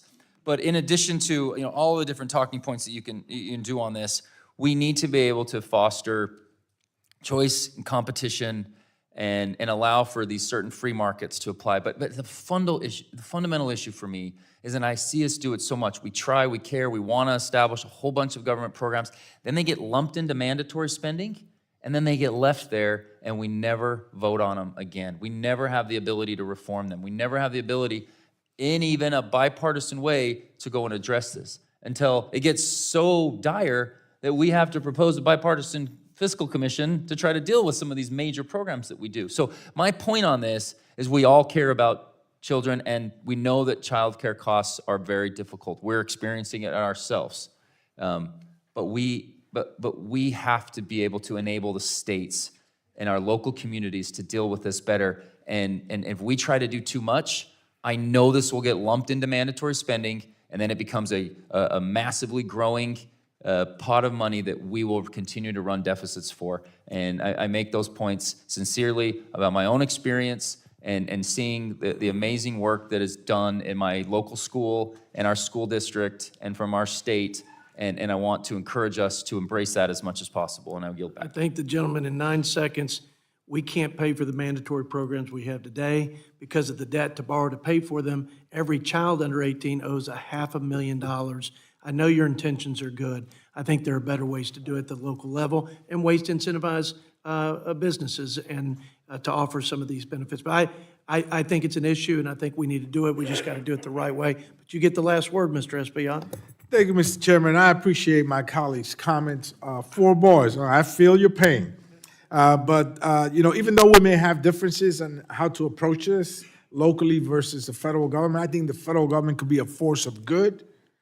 You can't have really 2 standards. America must move together, united.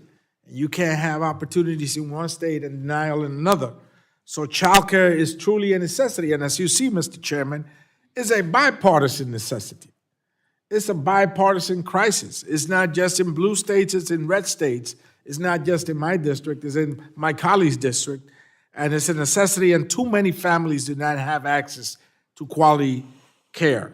The cost of child care continues to rise while the average income and the average rise of cost of living continues to impact their access to it. So, Mr. Chairman, I would again ask for your support for this amendment, and I yield back. I think the good intentions and the spirited discussion and the compassion behind it from the gentleman from New York and the gentleman from Utah. Let's put this on the table now for consideration.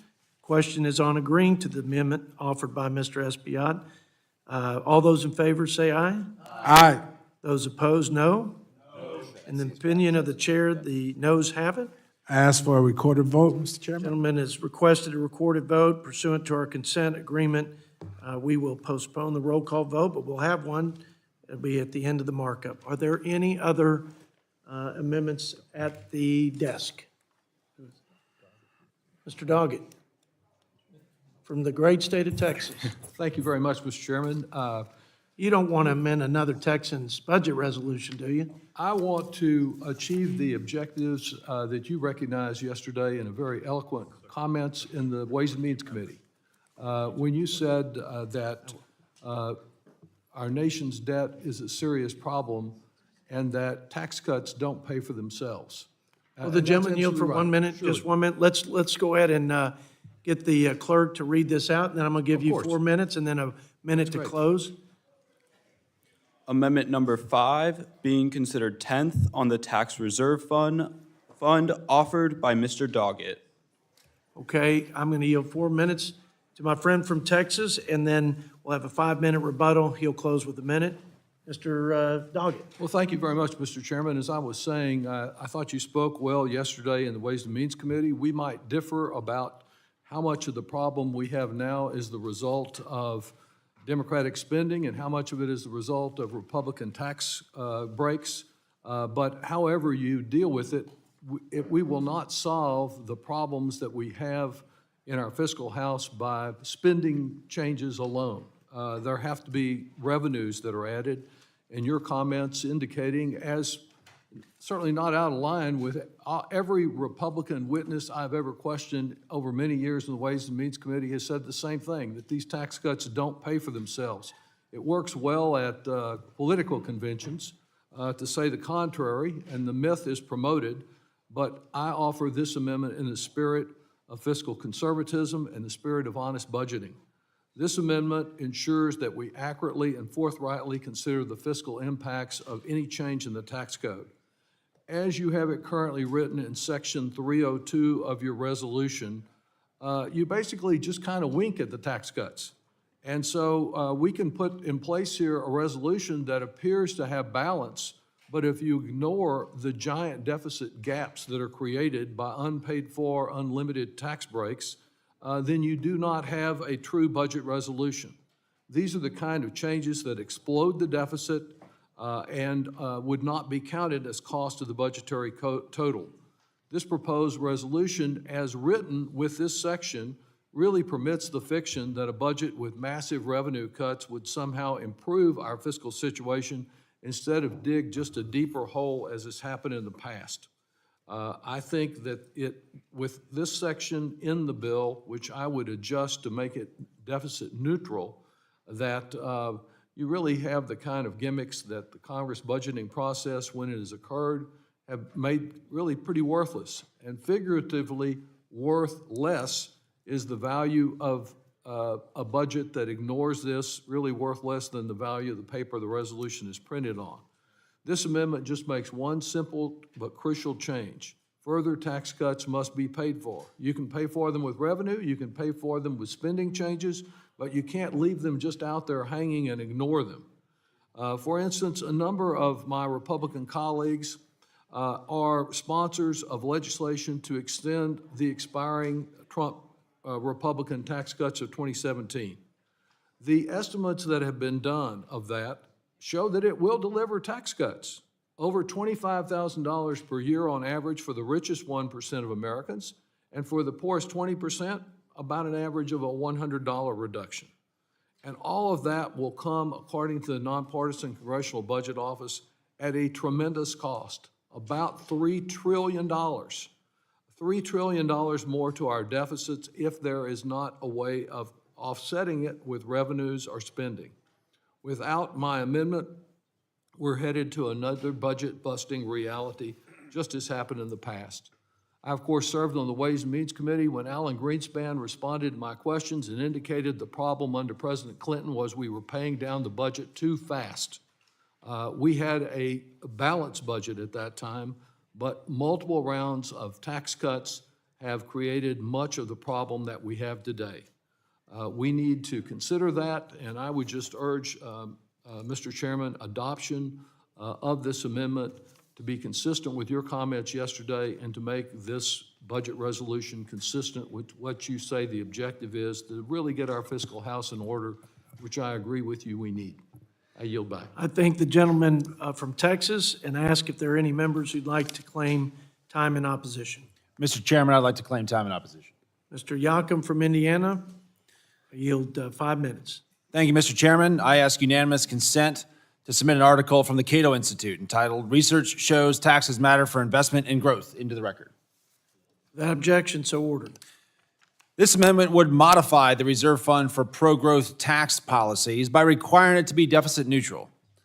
We have intentionally written into our budget resolution to allow for authorizing committees to prevent tax hikes and support pro-growth policies.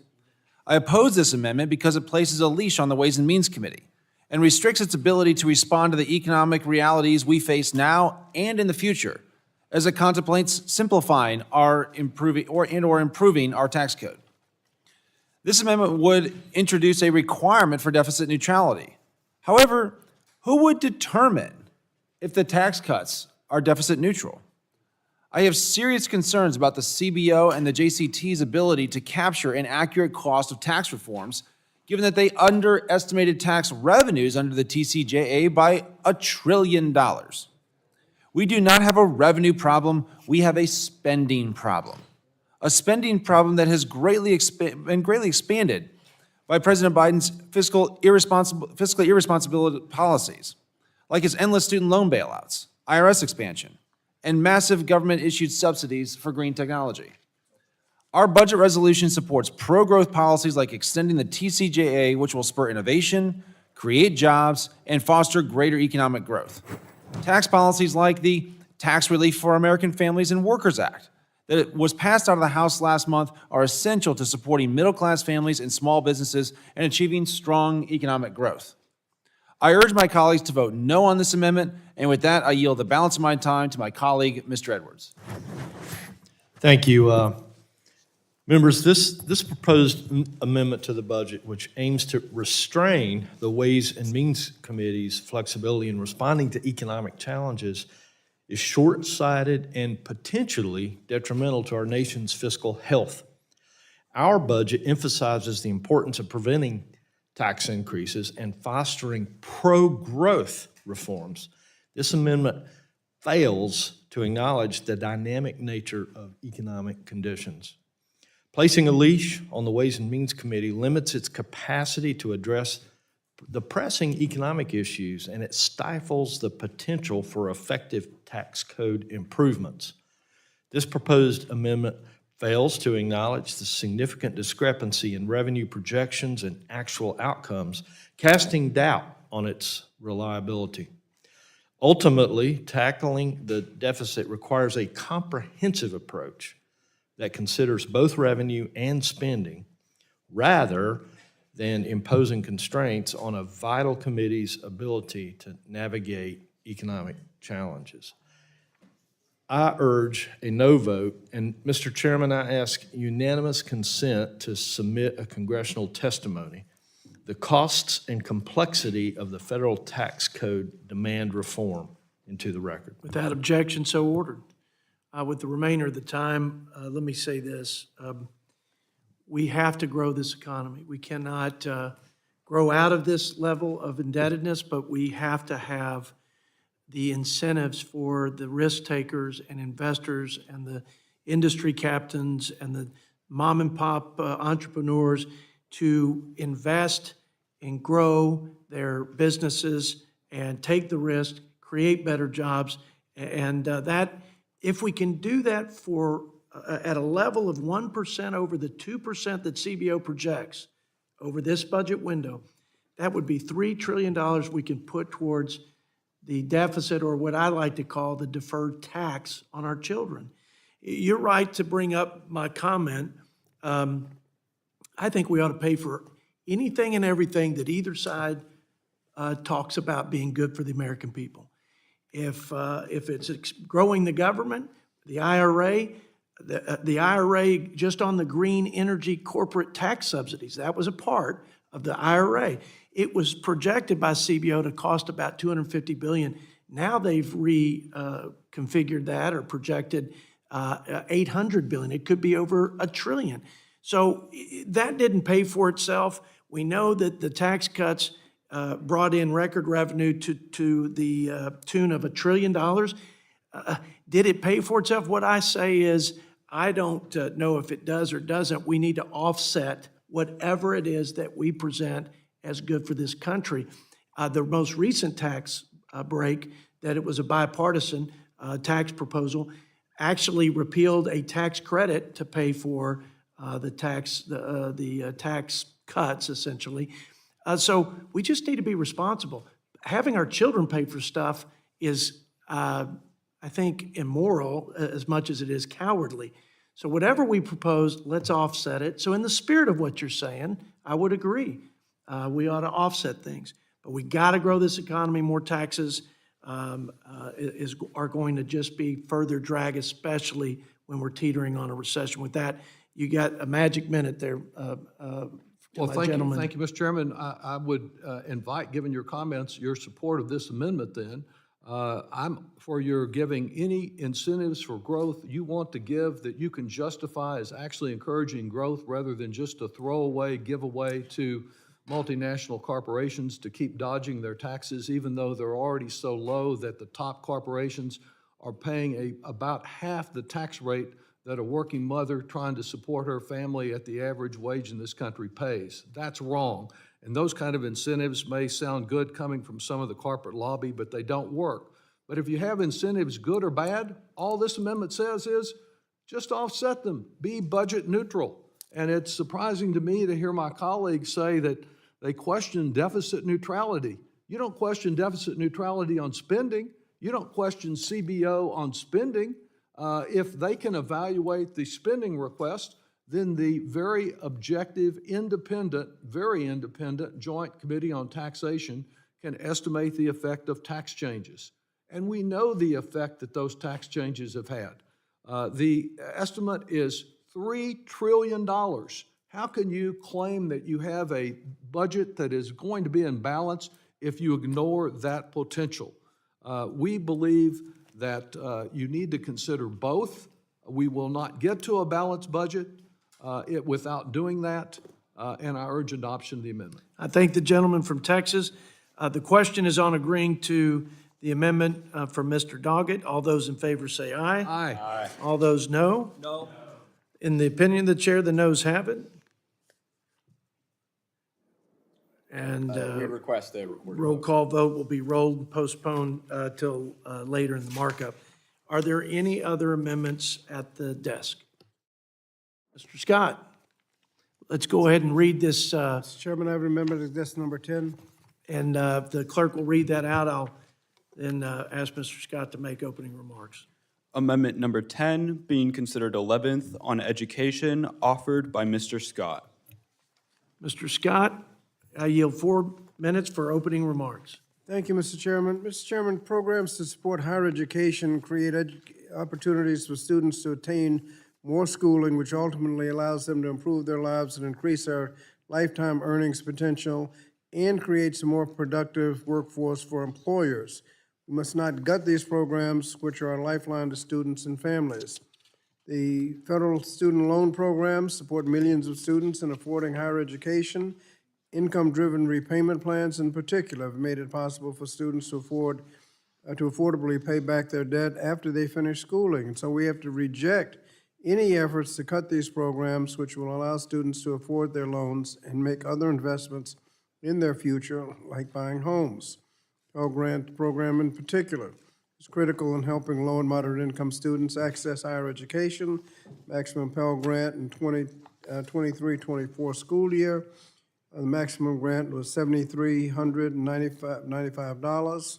As the cost of college rises, low-income and minority first-generation students face even greater challenges in accessing a college education. And higher Pell Grants actually reduce the need for students to take out loans. Pell Grants are the largest source of grants for secondary education. It is an important part, along with loans and institutional aid, in helping students afford higher education. Program supported over 6.1 million undergraduate students in 2021, helping put higher education within reach. American economy needs more students completing college, but families are struggling to cover the cost.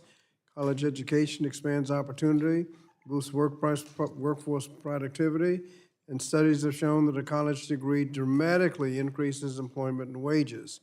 This amendment is deficit neutral, fully offset by requiring wealthy corporations to pay their fair share. Thus, the wealthy to pay their fair share, for example, by raising the corporate tax rate, imposing minimum tax on billionaires so that they pay at least 25% of their full income, and closing the carried interest loophole.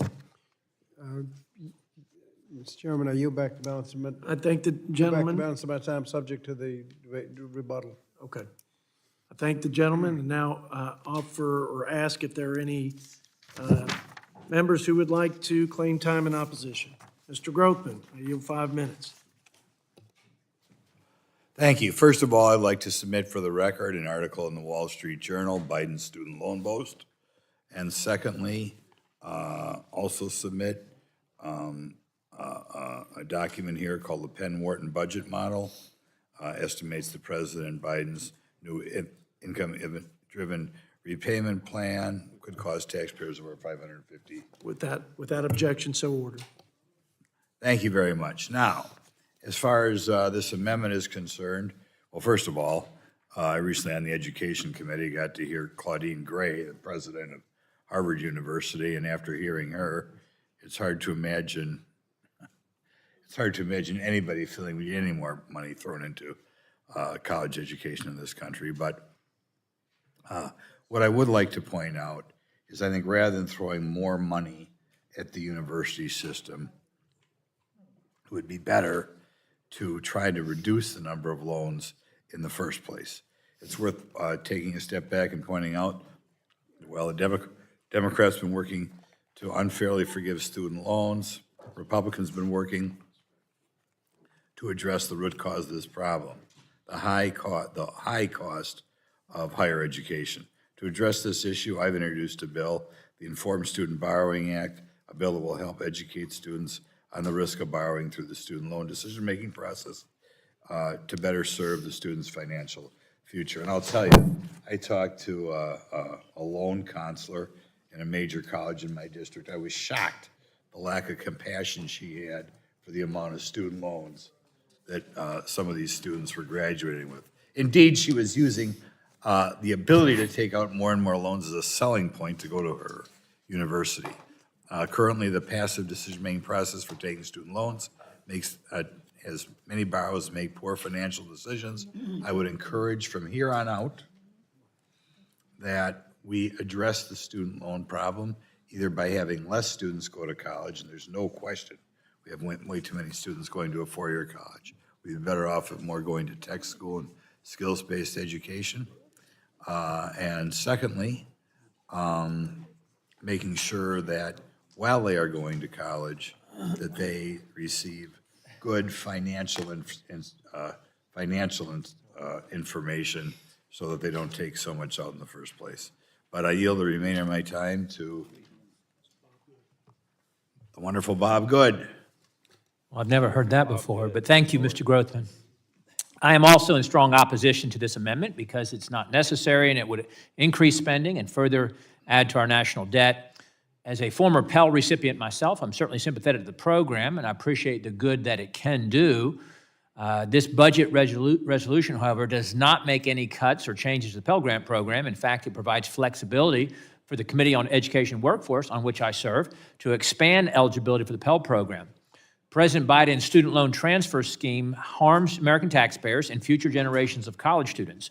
In just 3 years, Biden has attempted approximately $1 trillion of so-called loan forgiveness, violating the Constitution to make law unilaterally and spend money without congressional approval.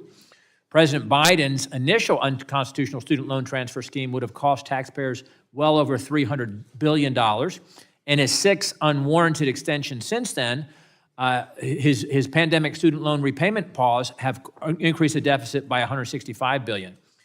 President Biden's latest form of backdoor student loan transfers, the so-called SAVE plan, could cost taxpayers as much as $558 billion over the next decade. More than 60% of Americans, however, do not have a college degree. Thanks to Biden's policies, the 87% of adults without student loans will be forced to pay for the 13% who do. When the federal government transfers the bill for student loans to those who didn't borrow them, it's effectively telling colleges to raise prices and demand students borrow even more. Why wouldn't they do that, of course, if that were to go through? In fact, since 2000, over the last 24 years, college tuition and fees have increased 186%. This amendment seeks to implement socialist progressive tax schemes on top of that, including raising the corporate tax rate that would hurt our economy and discourage job growth. According to a Heritage Foundation analysis from 2021, raising the corporate tax rate 7 percentage points will reduce long-term GDP by about $1,650 per American household. Our nation has a spending problem, not a revenue problem, and this amendment doesn't recognize that and is out of touch with where the American people are today. Mr. Chairman, I oppose the amendment. I urge my colleagues to do the same, and I yield back. I thank the gentleman from Virginia, Mr. Good, and now yield the remainder of the time for closing, or for a minute for closing, to Mr. Scott, also from Virginia. Thank you, Mr. Chairman. Mr. Chairman, I just want to remind everyone that the amendment rejects deep cuts to education funding that the majority has proposed. Higher education creates opportunities for students to attain more schooling, to find good jobs, and increase their earning potential. Federal student loan programs support millions of students and helps them afford a higher education. Pell Grants in particular help low and moderate income students access education. In fact, over 6 million undergraduate students in fiscal year 21 put higher education in reach. Our economy needs more students to complete college, but we know the cost is prohibitive. But the college education expands opportunity and boosts workforce productivity. This is offset by, this is deficit neutral, so I would hope that we would adopt the amendment and maintain our funding for higher education and other education programs. I thank the gentleman. The question is on agreeing to the amendment offered by Mr. Scott. All those in favor say aye. Aye. Those opposed, no. No. In the opinion of the chair, the noes have it. Yes, sir, Mr. Scott. We request a roll call vote. We will roll into the roll call vote, but we're going to put them all together after we get through this last amendment. I'd also yield now to the ranking member. Yeah, Mr. Chairman, I ask for unanimous consent to submit the following in the record. Letters to both of us from the American Federation of Government Employees, as well as the AFL-CIO. A letter to House and Senate leadership from 170 national, state, and local organizations. A statement from the Alliance for Retired Americans, and a statement from Maison, a Jewish response to hunger. Mr. Chairman, Yes, ma'am. Sheila Jackson. I'd like to ask unanimous consent to submit into the record an article from the Texas Tribune dated July 28, 2023, scared out of my mind of family scrambles after their disabled 3-year-old loses Medicaid. And this is a story of a child that does not sleep, has autism, congenital heart failure, cerebral palsy, and as I said, in autism, and her Medicaid was revoked. Without objection. So ordered. And Mr. Chairman, before, if I could have unanimous consent for a moment, before I vote against your budget, I understand that your birthday is right around the corner, and I didn't want that to be what I gave you for your birthday. So I hope everyone on the committee on both sides will join me in wishing you a very happy 39th birthday. That's all we have. Happy 39. Happy birthday, Mr. Chairman. Wow. It says, in case you can't read it, reverse the curse, balance the budget. That's not, that is fake news. Appreciate you. All right, that is awesome. Well, I invite all members in our conference room to cut into that cake with me. I see it's inscribed with red ink. It's got red ink. And My bipartisanship is just remarkable. well, I appreciate your partnership and friendship in this endeavor. We may disagree and sometimes wildly, but it takes a good ranking member to set the tone we've set, to have real constructive conversation and debate. I think the American people are well-served, and I'm grateful for the passion on both sides and the spirited debate. So thank you all. And there are outside groups that supported this budget, and since we're doing some submissions for the record, without objection, I'd like to submit this list. I'll just read off a handful. Americans for Prosperity support this resolution. Citizens Against Government Waste, Cato Institute, Consumer Energy Alliance, Economic Policy Innovation Center, Freedom Works, Heritage Foundation, Numbers USA, Texas Policy Foundation. There are several others, but I'm going to submit that for the record without objection. Let's go to the roll call votes. The roll call vote on amendments. Without objection, the amendments debated by the committee earlier will have been considered in 2 en bloc votes, and all postponed votes will be voted en bloc as followed. Vote number 1, consisting of amendments 1, 4, 6, 10, 1, 4, 6, 7, and 10. Vote number 2, consisting of amendments 2, 3, 5, 8, 9, and 11. The clerk will call the roll. Mr. Norman? No. Mr. Norman? No. Mr. McClintock? No. Mr. McClintock? No. Mr. Grothman? No. Mr. Grothman? No. Mr. Smucker? No. Mr. Smucker? No. Mr. Burgess? Mr. Burgess? No. Mr. Carter? No. Mr. Carter? No. Mr. Klein? No. Mr. Klein? No. Mr. Good? Mr. Good? No. Mr. Bergman? Mr. Bergman? No. Mr. Ferguson? Mr. Ferguson? No. Mr. Roy? Mr. Roy? No.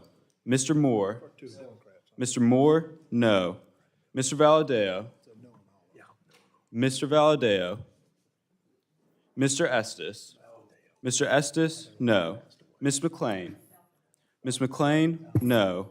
Ms. Fishbach? Ms. Fishbach? No. Mr. Yocum? Mr. Yocum? No. Mr. Burkeen? Mr. Burkeen? No. Mr. Edwards? Mr. Edwards? No. Mr. Boyle? Mr. Boyle? Yes. Ms. Schakowsky? Ms. Schakowsky? Yes. Mr. Blumenauer?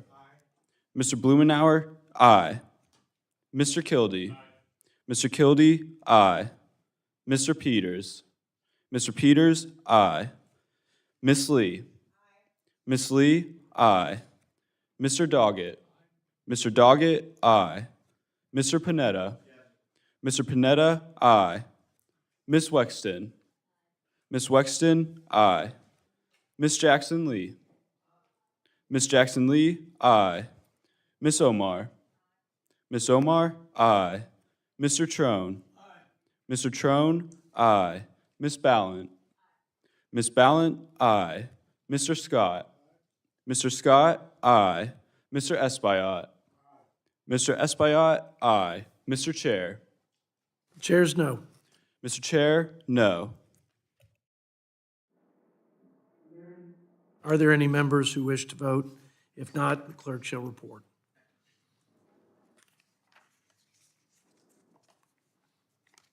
Such a moment of suspense, don't you think? I think I know which way it's going to go. Okay.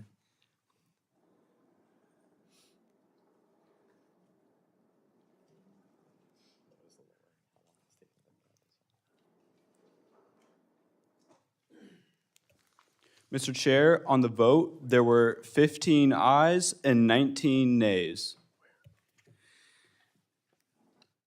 The nays have it. The amendments are not agreed to. The committee will now vote on the second en bloc set of amendments. Clerk, if you'll call the roll, please. Mr. Norman? No. Mr. Norman? No. Mr. McClintock? No. Mr. McClintock? No. Mr. Grothman? Mr. Grothman? Mr. Smucker? Mr. Smucker? No. Mr. Burgess?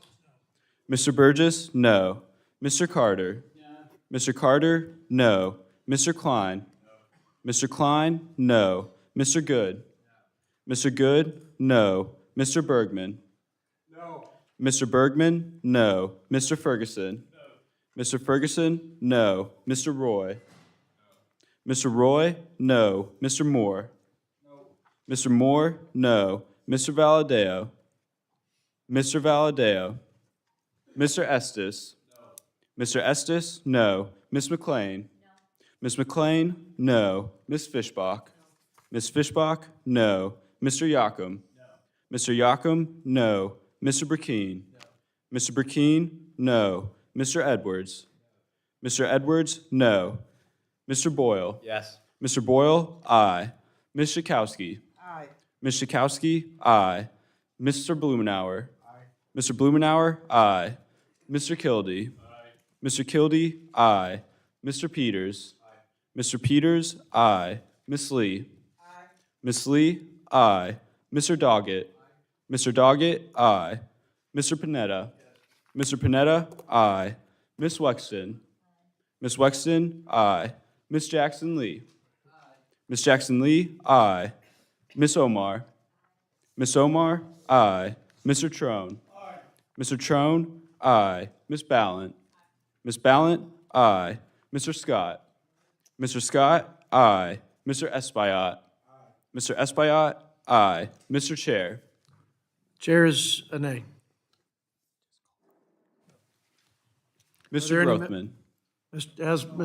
He's a no. Mr. Grothman, no. Any members who wish to vote? If not, the clerk shall report.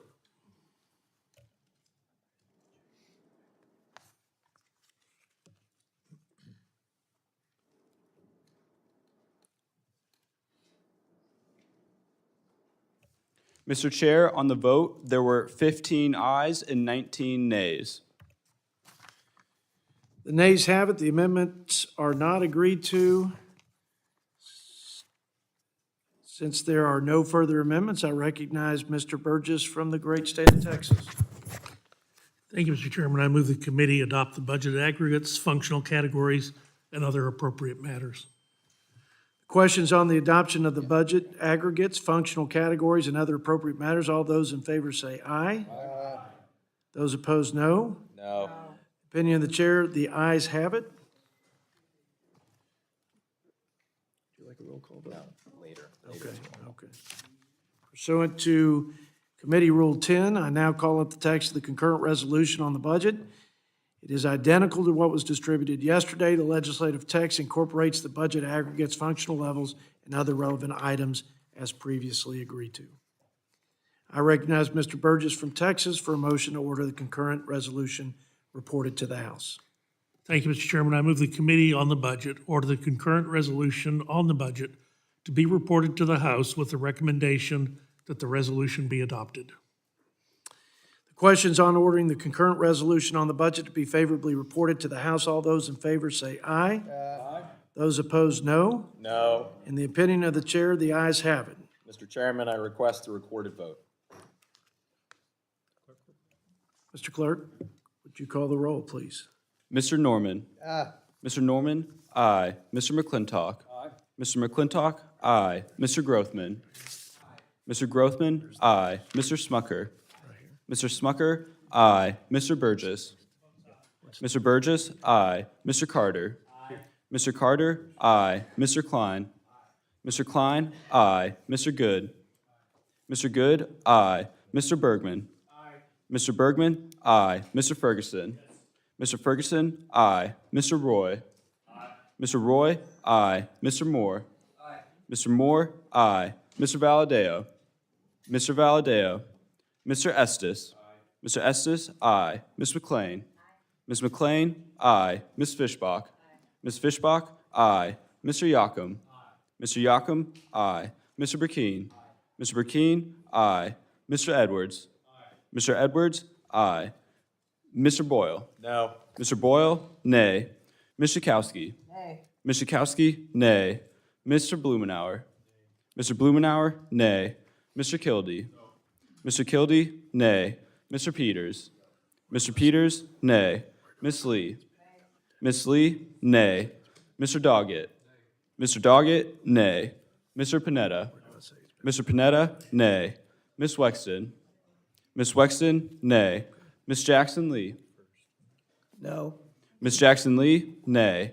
Ms. Omar? Ms. Omar, nay. Mr. Trone? No. Mr. Trone, nay. Ms. Ballant? Ms. Ballant, nay. Mr. Scott? Mr. Scott, nay. Mr. Espaillat? Mr. Espaillat, nay. Mr. Chair? Yes. Mr. Chair, aye. Are there any members who wish to vote? If not, the clerk shall report. Mr. Chair, on the vote, there were 19 ayes and 15 nays. The ayes have it, and the motion is agreed to. The concurrent resolution on the budget for fiscal year 2025 is ordered favorably reported to the United States House of Representatives. Mr. Chairman, I ask the requisite number of days to submit minority views. Without objection. Without objection, so ordered. I note for the record that a quorum is present. I would like to ask members to remain for a few more minutes. Without objection, staff are authorized to make technical and conforming corrections and to calculate the remaining elements required in the concurrent resolution prior to the filing of the concurrent resolution. Folks, this concludes today's business. I appreciate everybody's sincere and impassioned input, and this committee now stands adjourned.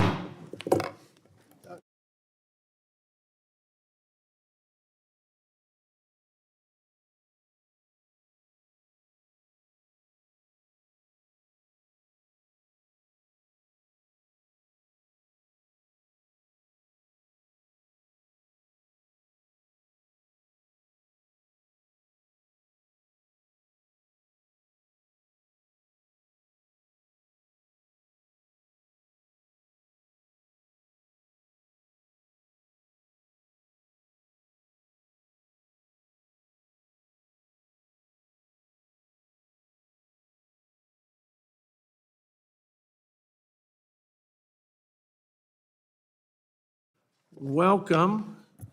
Committee will come to order. Committee on the Budget's hearing today on the Congressional Budget Office's Budget and Economic Outlook will commence. We will hear testimony from Director Swagel of the Congressional Budget Office. Welcome, Dr. Swagel. I would now like to yield myself such time as I may consume. We're talking about FISA this week, which is an issue of national security. And I want to quote Admiral Mullen's comment at a hearing, a defense hearing, where when asked what the biggest threat to national security was, his response was, the biggest threat to national security is our national debt. Jerome Powell, the Fed chairman, who probably is loath to opine on fiscal policy, in a 60 Minutes interview said, the national debt, our fiscal path, is completely unsustainable, and it's an urgent matter that we must address. I think that's significant, and that's some backdrop to the budget baseline update from February. Most recently was in May of '23, and then this recent update here in February.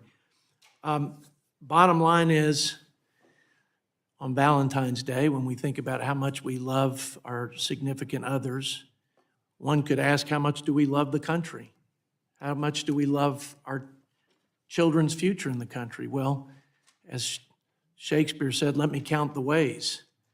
Maybe the ways we're not loving our country well. $20 trillion in additional debt over the next 10 years, from $34 trillion, record high, to $54 trillion. Clearly, the mandatory spending is driving this. Demographics, but also inflation. Inflation is significant. We'll dig into that. That's because of the COLAs, the cost of living adjustments. In these entitlement programs, we're spending a lot more money. Not to mention the 10,000 baby boomers retiring a day. That adds to this unsustainable fiscal path. Interest cost. Interest rates are recently in record highs, and the interest expense on the debt is exploding. In fact, the revision from May to February, in just months, was $125 billion in additional cost to service the debt. That's more than Homeland Security Department. That's more than the budget of commerce and education. The debt, or the interest on the debt rather, is now higher than we spend on all of national defense, if the $870 billion projections come true. Some project it'll be upwards of $1 trillion.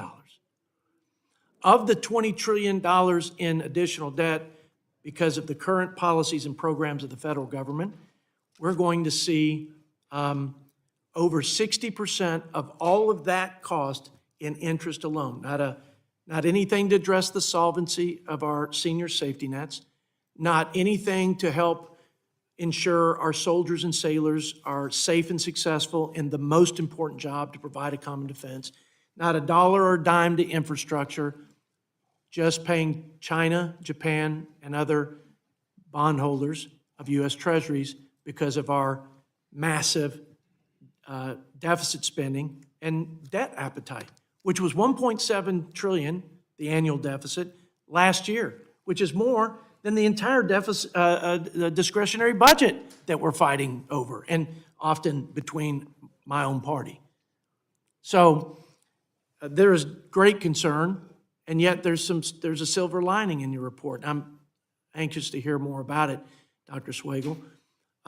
You mentioned that one bright spot is that the deficit spending has actually gone down year over year in the short run. It's eclipsed by the growth in mandatory and interest in the 10-year, but year over year, deficit spending goes down because Republicans decided to use basically the action-forcing mechanism and moment of the debt ceiling to bring my Democrat colleagues to the table and negotiate a spending cap deal.